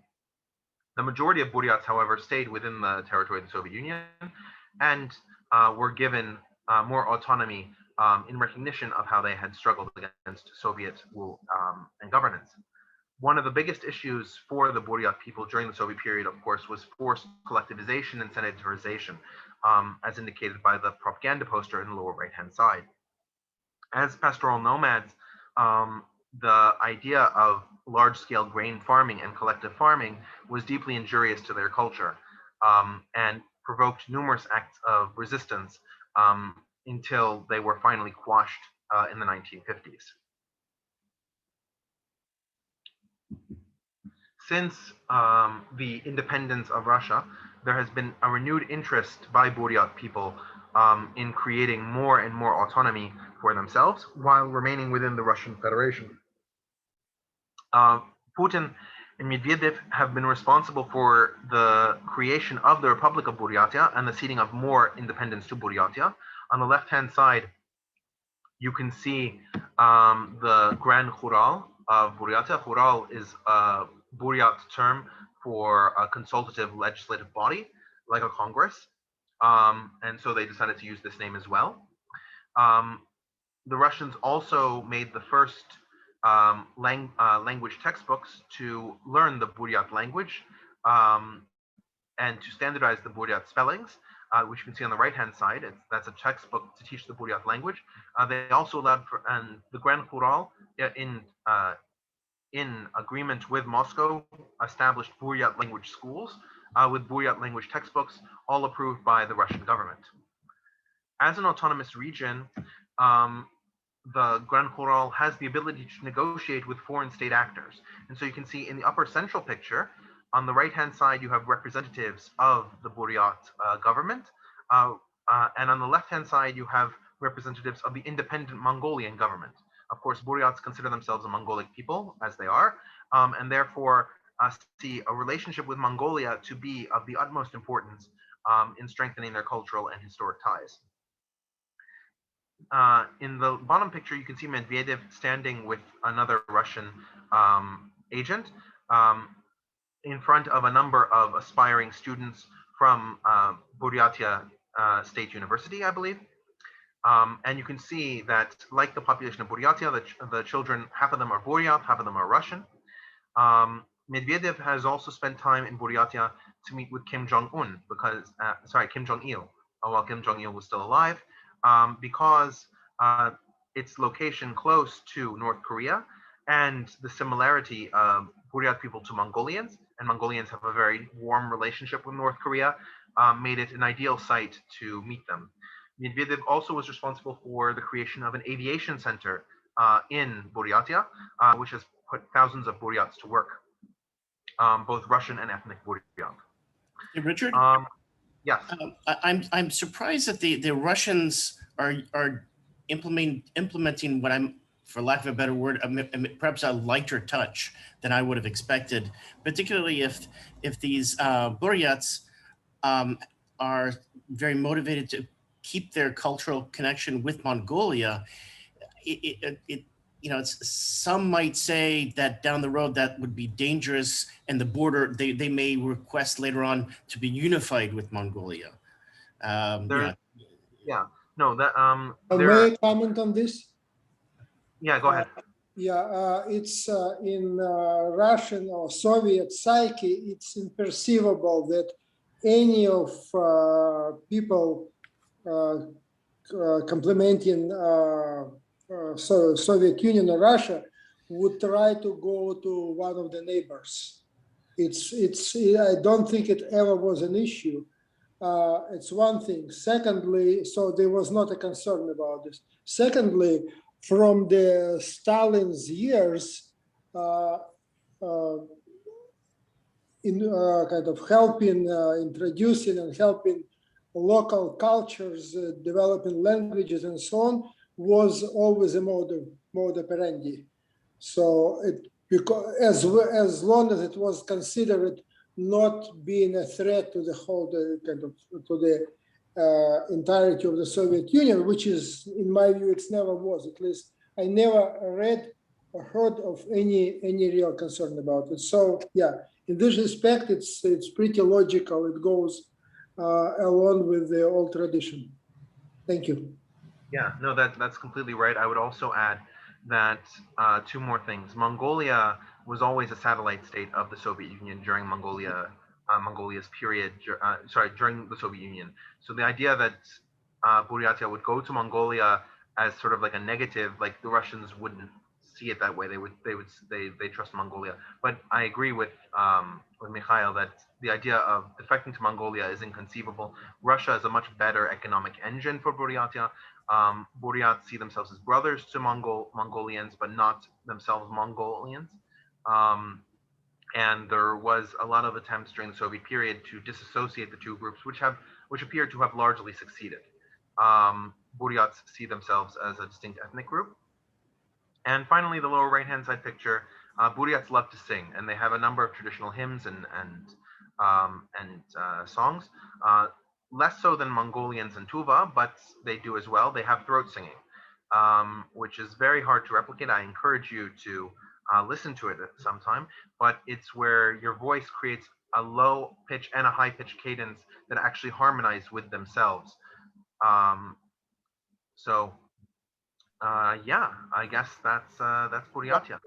If you want, I can put it on YouTube and have people listen to it if you guys want to. I think Yes, I'd like to hear it. All right, let's do it. All right, let's do it. All right. 1 second. So, because Rich just said to listen to it, so it's good. 1 second.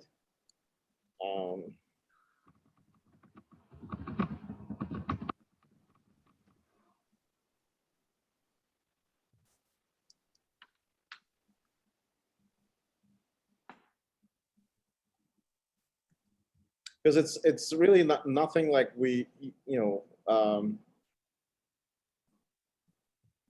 okay. 1 second. Let me just see if that's the case. 1 second. 1 second. Let me just share with you guys. Give me 1 second. Did you find a Mongolian one or did you find a Buryats one? That's Buryat. Okay, perfect. It's actually Buryat Tuvian. This one is Tuvan.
Oran tanıdım marjanlarım meğleri ses. Almen arabatın. Kangadılı olsun. Alright. All right, I guess you guys got the idea. Thank you, Richard, for this is incredible. I mean, this is a cultural experience. You guys, I guess, thanks for pointing it out. And just to give you an example, this guy was from Tuvian. Yeah, that guy was Tuvan. But Well, What I found interesting, if you looked at what he was wearing, it had the Greek key design on his coat. Yeah. Has anyone, are you guys aware that the Inuit do throat singing as well? The who?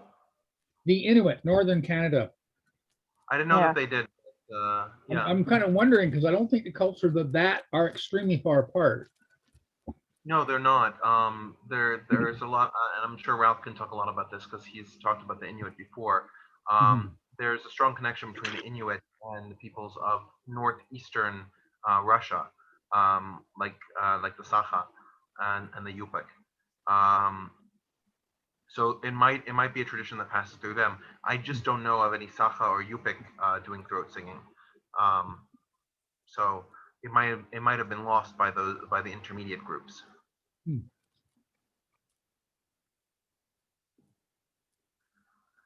All right, and the last group we're going to talk about, the Touareg. Now, the Touareg, they call themselves the Kal Tamashek. Kal means the people of. Tamashek is the language that they speak. So Kal Tamashek means the people who speak the Tamashek language, and the Kel Tagil Most is another name that they use for themselves. They are an Amazigh group. Amazigh meaning the indigenous peoples of northern Africa. They were called by the Romans as barbar, meaning that they were barbarians, and that name has stuck, unfortunately. But it's not a name that they use for themselves. Now, the Touareg, in contrast to other Amazigh peoples, live in the Sahara Desert, as opposed to living in the Atlas Mountains of Morocco, living in the Tunisian coastal areas, or living in what is now Libya or the Atlas Mountains in Algeria, right? They live further south. And so the word Touareg itself is, we're unsure of exactly the origin, but the most commonly posed one is that the Arabic word for them, to refer to them from the settled states to the north, was Tariqi, meaning the people of the road. And so Tariqi in plural becomes Touareg, and the Touareg became Touareg, right? There are approximately 3 million Touareg in the world. Curious note, since Touareg is based on Arabic plural, the plural of Touareg is still Touareg. So if we look at this map, we can see the general disposition of where the Touareg live. And you can see that it stretches over those 5 countries: Algeria, Libya, Mali, Niger, and Burkina Faso. For the sake of brevity, I'm going to spend most of my time in Mali and Niger. But it's worth pointing out that the territory that they control spans all the way up to the northern part of the Sahara Desert, bordering on the areas of Arab historical control. And this cemented their role as merchants and traders. One other thing to point out is that the size of this territory is immense. We tend to forget how large Africa is. This territory is about a quarter of the United States. So the fact that there's only 3 million people should show you how inhospitable the territory is. And yeah, that's where they live. So there are a number of things to point out about Touareg culture. The first one is in the upper left. The Touareg are a very tribal people, and they use a number of henna tattoos across the face in order to indicate which tribe a person belongs to, or which kel, right? Kel meaning people, right? So they'll say which kel they are, and they demonstrate this by adorning their face with certain henna tattoos. Unlike the majority of other Middle Eastern peoples, the women expose their faces while the men do not. You can see the men in the lower left-hand side wearing turbans that occlude the entire face, but the women that are posed, you can see here, their entire face is visible. Now, you can see there that the men are making a traditional type of bread that the Touareg make. This kind of bread is baked over hot coals and is made primarily from wheat chaff and millet. It's done this way in order to, it's done this way because it can survive in the desert. You can see the other man is pouring coffee, and they are currently living in a makeshift dwelling. The Touareg are nomadic people, and so they take their dwellings along with them. You can also see that the women are adorned with incredible amounts of jewelry. You can see, for example, it's very customary for women to wear these large trinkets. A number of them are amulets to ward off evil spirits. A number of them are patrimony passed down from previous generations, and others display their personal ability with handicrafts. You can see another picture of Touareg jewelry more closely in the inset, and that's Touareg jewelry that is painted and made from wood as opposed to precious metals. On the far right, you can see a Quranic board. One of the ways that Touareg learned Islam was through the use of these boards. They would write down passages from the Quran and then recite them off the board, and then they would wipe the board clean and carve a different set of, write a different set of Quranic verses and learn those. This was because wood was hard to come by and paper would not survive very well in the desert. It would get covered in sand. So this was the most effective way to learn reading and writing and to teach it to young kids. This method of Quranic learning spread from the Touareg to the peoples of the Sahel region, the African nations that they encountered to their south.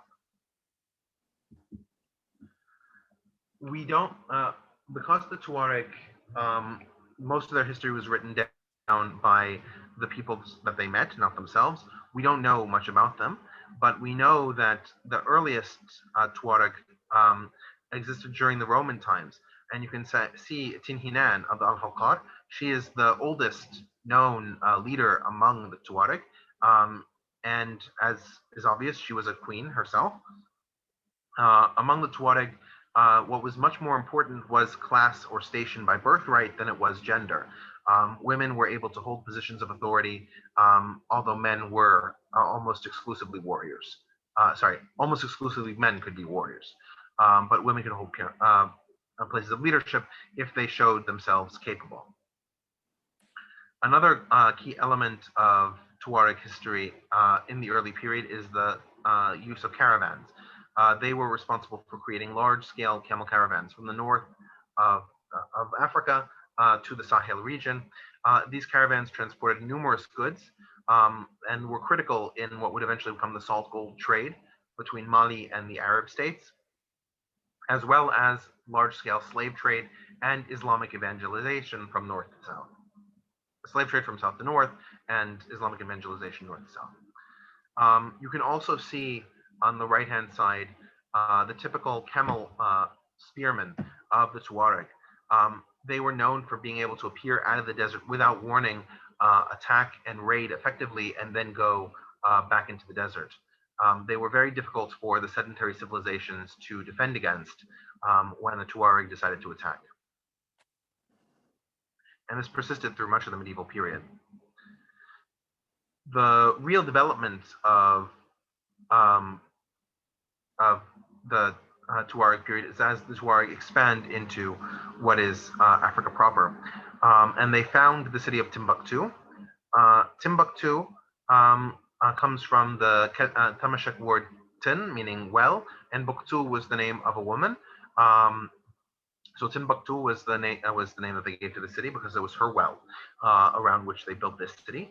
And you can see there the University of Sankor, which was a huge element in Timbuktu. Timbuktu became a center of learning and scholarship on the border of the Mali Empire and a huge area of trade with the Touareg. The Touareg began at this point to become quasi-sedentarized. The ones that lived in Timbuktu certainly were. And they began to have a large-scale slave culture. Slaves in the Touareg culture could eventually assimilate to the dominant tribe, but often they would assimilate in a very weakened position.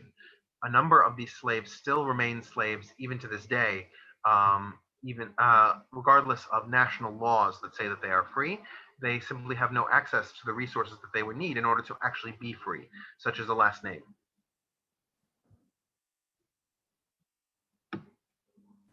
And Richard, out of curiosity, the empire of on the map there, the empire of Ghana is the letters, the words there are far north of where Ghana is today. Yes. Is there something to be said about that?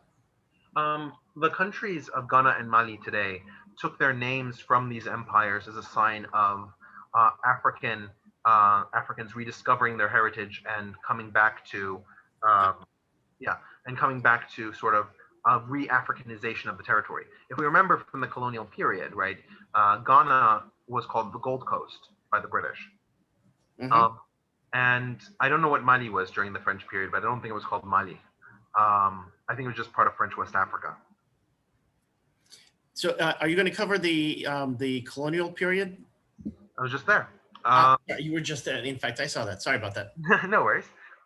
So the first real foreign power to be able to subdue the Touareg was not the Arabs, was not the African civilizations, it was the French. And you can see there, after a massive loss of blood, the French being able to raise the flag over Timbuktu and take it. It still took an additional 30 years to subdue the remaining tribes that existed in the wilderness. You can see Musa Ag Amastan, who was one of the most effective Tuareg leaders against the French, being escorted in Paris for peace talks. Even in Paris, he still refused to show anything but his eyes, as is typical Tuareg tradition. The Tuaregs continued to fight throughout the French occupation period, French colonial period, and into the creation of the subsequent independent states. They generally did not fight in conjunction with the African movements for independence from the French colonial empire. They fought separately from them. And on the left, you can see some Tuareg warriors from the early 20th century who continued to resist against French colonization. What year would this Timbuktu being conquered be? 1900 something? Yeah, I want to say 1908 or something like that. It seems like the Tuareg would have been something that the British and the French called warrior races, like the Sikh and the Gurkha and the Senegalese. But I've never heard of Tuareg units in World War I or World War II. I'm guessing this just didn't exist, or they never did this. The Tuareg refused. Yeah, okay, I thought there. I mean, you know well the situation of the Touareg, but the Touareg almost never included Tuareg. They included northern Algerians, Tunisians, Moroccans, but they never included anybody south of the Atlas Mountains, primarily because those people continued to resist the French, so they wouldn't have made good soldiers to send.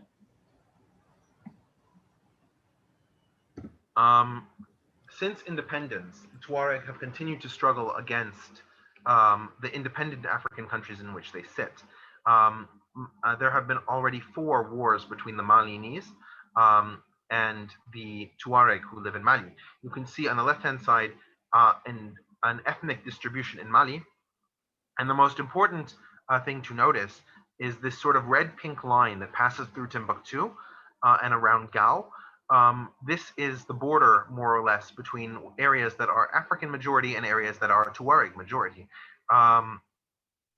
And as a result, as I said, there have been 4 different wars against Mali. The last one in 2012 created the Independent Republic of Azawad, which was run by the Islamic militant group Ansar ad-Din, and resulted in the destruction of a lot of cultural heritage in Timbuktu. It was very famous at the time. And the French soldiers, you can see on the lower right-hand side, coordinating with the Malinese, were required by the Malinese government to put down this group. Now, originally, the rebels from Azawad were not affiliated with Ansar ad-Din. They were nationalistic in orientation, even though they were very pious Muslims as a separate matter. But Ansar ad-Din managed to co-opt the revolution, and it became a terrorist state. On the lower left-hand side, you can see the Great Sword of Peace from Niger. It's a symbol of the end to the Niger Tuareg wars, because Tuaregs are also in the northern part of Niger. And there were a number of agreements made in this resolution, which occurred about 20 years ago. The primary one is that the Tuaregs would be economically integrated into the larger Niger economic system, and that they would receive much better educational opportunities than they were currently receiving. There are a number of Tuareg who are less than satisfied with the way that the Niger government has moved on these topics, but not sufficiently aroused to start another war. And so you can see interviews taking place in front of the Sword of Peace. There's also a difficulty in bringing the Tuareg into the modern nation states because of the question of slavery. As I mentioned before, slave castes became a part and parcel of Tuareg civilization. And so there are numerous slave Tuareg Kel that still exist, that are subservient to other Tuaregs. And it's very difficult for the governments of Mali, Niger, Algeria, and Libya to integrate these Tuareg peoples who are slave Tuareg into sort of a free society. They simply don't have any of the skills that they need, from literacy to identification papers to basic information about themselves beyond what they could see with their own eyes, in order to integrate properly into the larger Malinese or Nigerian economies. Hey, Richard, on this ethnographic map that you have, one of the kind of like the lighter green with 840,000 people are called Moors. Yeah. Is it? I mean, you know, it sounds like something the Spanish might have called these people. Who are these people? Yeah, the Moor are another type of Tuareg. They're Amazigh speaking. They're an Amazigh speaking people that are not. That they don't identify as Tuareg per se, but it's a distinction within the Malinese ethnographic association. It's not like on the ground you wouldn't be able to tell the difference between a Moor and a Tuareg. Okay, and a subsequent question. I remember from one of your presentations months ago, you'd mentioned that the Berbers had actually fought a decade against the Arab invaders. Yeah. I'm wondering, did the Tuareg do the same thing, or were they just in such an area that no one cared? It's more the latter than the former. There were Arab expeditions against the Tuareg. All of them failed. But the thing is that the Tuareg controlled the desert, and the Arabs. It sounds surprising because of what we think of Arabs, but no, Arabs actually don't like the desert. They like river valleys, and they like coastal areas, and they like areas, and they like oases. They do not like large shifting sands where you cannot build a city, because most Arabs are actually sedentary, especially by the time that you get to conquest of northern Africa. So yeah, they don't really. One generalization I've heard about the Tuareg, and this goes probably more early 20th century and 19th century, is that they were known for murdering people in caravans. Is there any truth to this? Yes, they did. No, one of the things that I thought was interesting, and it was one of the reasons why I wanted to do the specific minorities that I did with Sam, was that each of these minorities is sort of playing on a different track, right? You've got the Zhuang, where they were historically rebellious, but eventually they managed to be both co-opted and co-opting them and co-opt the dominant government into sort of a peaceful, progressive transition. The Buryats were in a situation where they weren't really an autonomous constituency until really the 20th century, and even then, they're sort of more than happy to live as within the larger state structure. You have groups like the Roma who don't even understand what a state structure is. You have groups like the Touareg, which were controlling and powerful multi-state entities that simply never created the state apparatus for themselves, but have more than enough negotiating power to undermine the states or take apart the states in which they sit. So I wanted to do all these different groups specifically because they all have different behaviors and relationships with the dominant cultures in which they sit. Richard, I have a question. From what I remember, not very well though, but when the recent French involvement in Mali kind of disturbances, I understood this, that it was some kind of a rebellion that Touareg started. They're only, like you're saying, 5 or maybe with more 10% of population. Was that, what was that about? Could you? Sure. The precipitating cause of the Azawad rebellion, I'm trying to remember if it was a linguistic issue or it was a representation issue. I think it's just economics and politics from the previous Malinese wars, and that's why they wanted independence. And you can see the Azawad flag in the center of the top picture. Is it their flag? It looks like Libyan a little bit. Yeah, I mean they use a lot of the same symbols. Okay, so they wanted independence, and that's where why the French troops got involved. I mean, I know because it's a former French colony, so they felt responsible, but why That was couldn't part they? of it. Sure, that was part of it. The second part of it was that the revolution had been co-opted by Al-Qaeda Islamic Maghreb and Ansar ad-Din, which are two Islamist organizations that are somehow connected to Al-Qaeda. And so it was worrisome that an extremist ideology might have the territory of a state in which to operate. Oh, okay, so it was kind of like anti-terrorist. Yes. I can comment also, if I remember correctly, they were attacking either Algerian or Libyan oil or gas facilities. Mm-hmm. That I don't remember. Yeah. It could be a different series of events, but I believe it was the same forces, the same terrorists, like either Islamic State or Al Qaeda, and then we're going back, and they believe they occupied and took power in what is Mali's Timbuktu, capital of Mali. Bamako. Yeah, Bamako. Yep. Bamako. No, I believe it was Timbuktu. That's when French went. Azawad took Timbuktu, and they made it their capital, and they started destroying a lot of the historic sites because Ansar ad-Din considered them shrines, and their version of Islam, you're not allowed to have shrines. You're only allowed to have mosques because a shrine is a veneration of a place, and therefore it refuses to acknowledge God's uniqueness. Yeah, I have a couple of comments on this. One is, as Greg mentioned, that they're only a very small proportion of the Malian population, but they are a majority of the population in that northern half of Mali.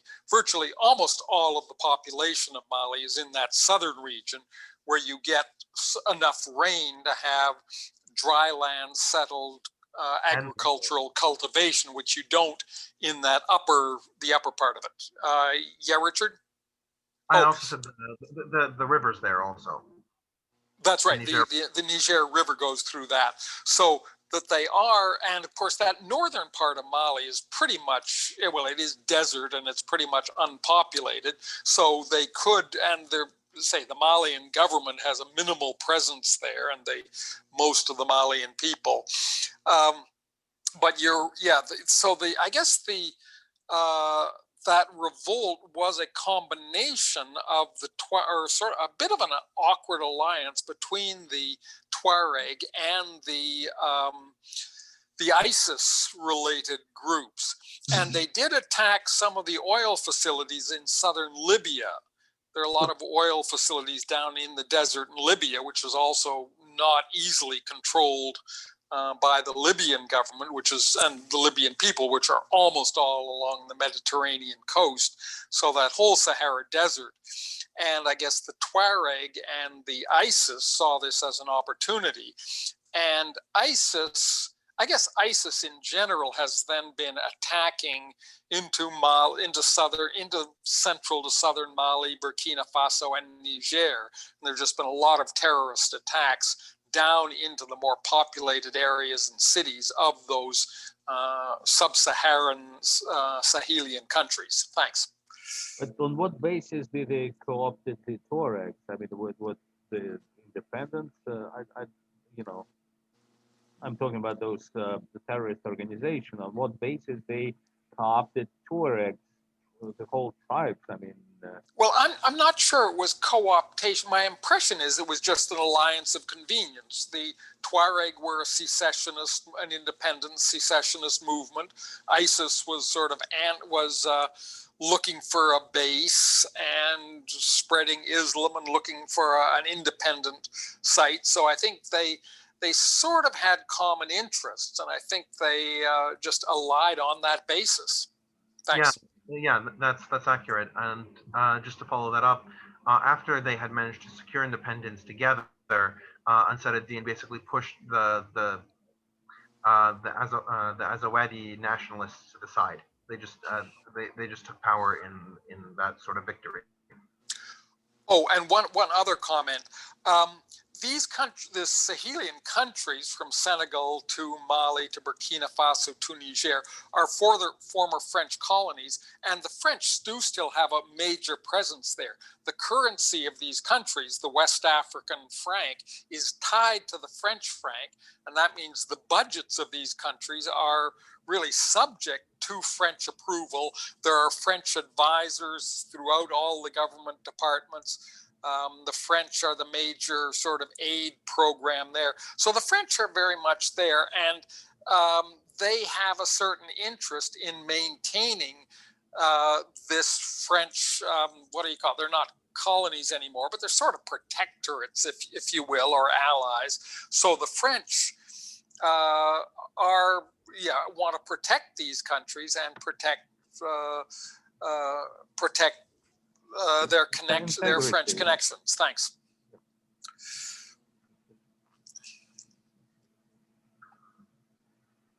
Any other questions before we close this up?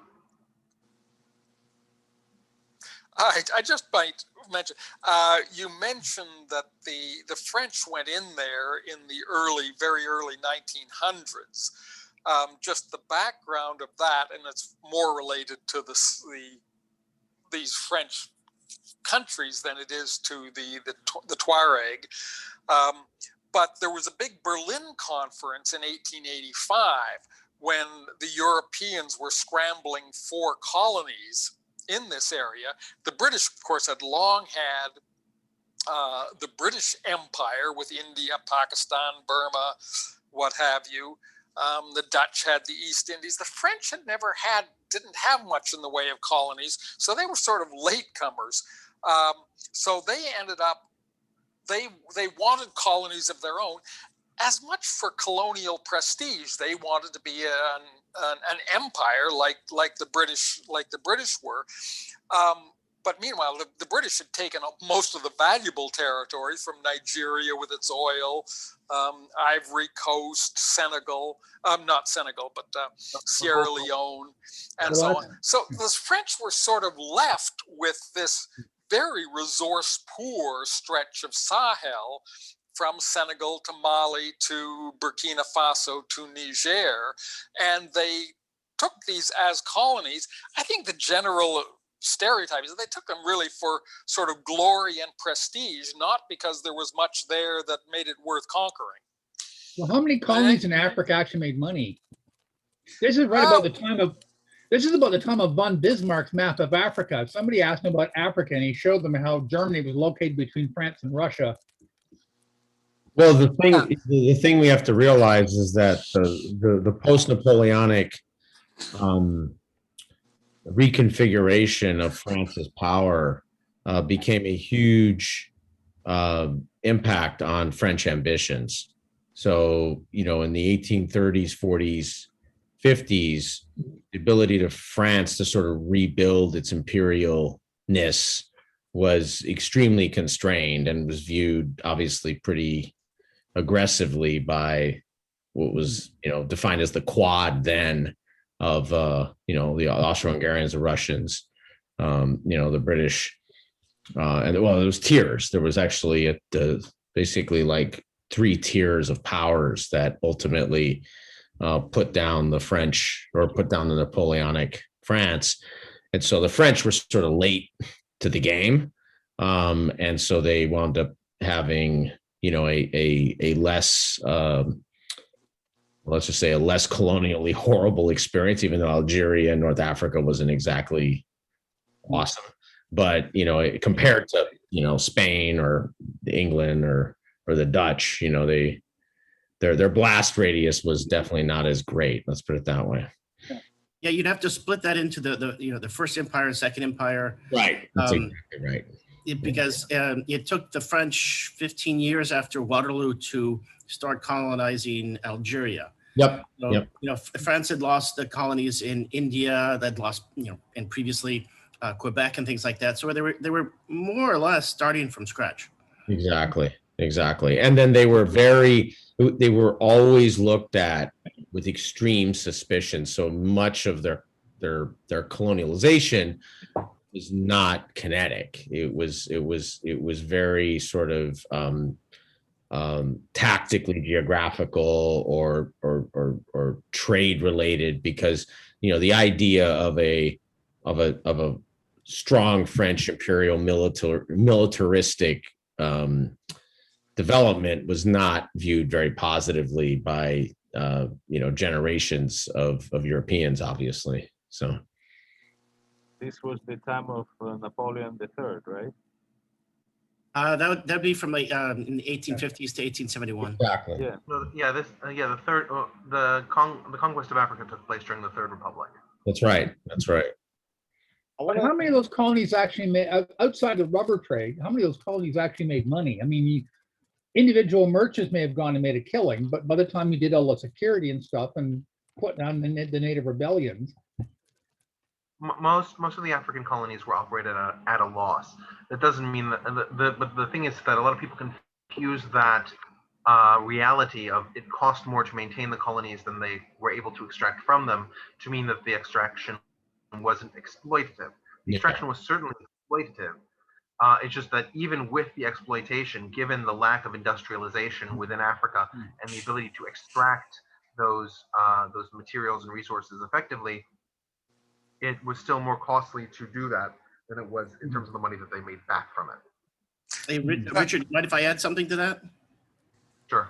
There's a military aspect to it, in that to a very large degree, colonies, the Algerians, the Maghreb and the Senegalese provided tens of thousands, or not, maybe hundreds of thousands, over 100,000 troops to fight the Germans in World War I. So they were very, very important. They also served as, so they helped save France from the Germans. And in the same sort of way, they made a large part of the early Free French troops were colonial troops. Yep. And those things were key to defeating the Germans. And more in World War I, more in terms of numbers. World War II, more in terms of, hey, we're still in the fight, sort of thing. And so that's why after World War II, when decolonization started to roll around, the French fought it more than the British, because they knew the Germans were still across the Rhine, and they had a tradition every 20, 30 years coming over. And it turned out, post World War II, that fear didn't manifest, but that's what they had in mind. Right. No, it's the same if we look at the Spanish Civil War, the reason Franco was able to launch an army at all that was effective of toppling the Republican government in Spain was because he was a general in Morocco, and he had a large number of Moroccan soldiers at his command. Anything else? Yeah, there was a lovely piece on crack.com fairly recently about the French army marching into Paris, and apparently there was a problem with it. There weren't enough white people. I actually remember I was at Les Invalides maybe 2 or 3 years. Yeah, it was 2019, right before coronavirus. And they had an exposition on the contributions of African soldiers to the French. And literally every person that they actually decided to do a summary on was the white commander of whatever tribe or country it was. So it would be like Chadians, and then it would be their white commander. They would like Paul Vendemer or something like that. And you'd see all these African soldiers, and to me it was funny that even the perception of who in Africa they should celebrate was the white man. I can think of one reason why they might have done this, is that France made a lot of promises to these soldiers, during both World Wars, that they were promised pensions and things like that. And they were basically, since they didn't have any pull in Paris, after the urgent need, they were just forgotten, and they never got their money. Yeah. It was an interesting documentary shot by the Minister of Propaganda for Germany, Goebbels, relating to the French troops and how he made fun of that there's really not that many white people in the French army, and you know, when they conquered them, obviously. And I forget the name of the documentary, but it was that was something that really pissed off the Germans. They called the French traitors to their race and un-European of putting colored soldiers, for lack of a better word, in Europe to kill other Europeans. And then after the war, when parts of Germany were occupied, like in the Rhineland, the French sent some Senegalese troops, and that pissed the Germans even more. And there were also babies that were produced from, you know, from German prostitutes, and German women, you know, for whatever reason, had relations with some of these soldiers, and children came up, and they were not well treated. You can imagine how well treated they were in Germany, even before the Nazis. Wow. Yeah, that's crazy. Even after World War II, you'd think, you know. You know, the Germans just thought and the Nazis made a big propaganda point of it, that the French sent African soldiers to rape, you know, perfectly good, wholesome German Mädchen, you know, and it really wasn't the case. The discipline of those troops was very, very well done.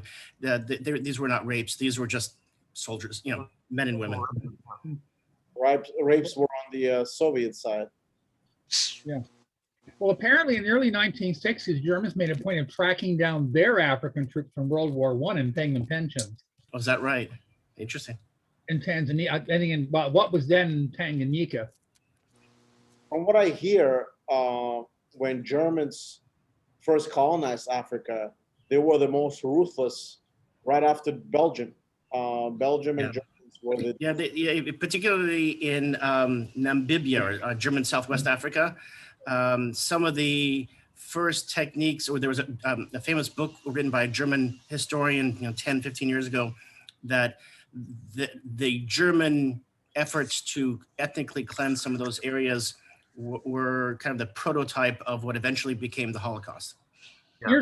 You're talking about the Herero. I'm reading a book here on the development of writing, and apparently somebody in the Cameroon, which is also controlled by the Germans, some African king was developing a system of writing his own language and stuff like that, and he developed a writing system, and the Germans made a point of getting along with them. They sent him presents, he sent presents back. So it depends which colony you're in. But the Herero, they were exterminated. Them and the Namakwa. Yeah. All right. I think we all want to get off to dinner. Yeah. So, all right. Thank you very much. This was great. Thanks so much. Yep. A lot of new material. Great job, Richard. Thanks Good very job, much. man. thank you, Sam. Richard. Good job, Sam. Yeah, thanks Sam, very definitely. much to Thank you, Richard and Sam. Sam. And Richard. Awesome guy. Awesome job, guys. Just a reminder, on Wednesday, we are reading Fable by Plato, and we're doing an ancient text. On Thursday, Aaron is going to present, with my help, on history of FIFA. Join us. You know, we'll talk about a little bit of soccer, a little change of space. And on the weekend, we're starting with Rome. First topic in Rome, Romulus and Romulus. Emilio is going to do that presentation, so join us on Saturday at 12. With that, have a nice week. The rest of the Sunday weekend is almost over, and I'll see you Wednesday, Thursday, and Sunday. Bye, guys. Take care. Thank you very much. Bye-bye. Bye-bye. Bye, everyone. Take care.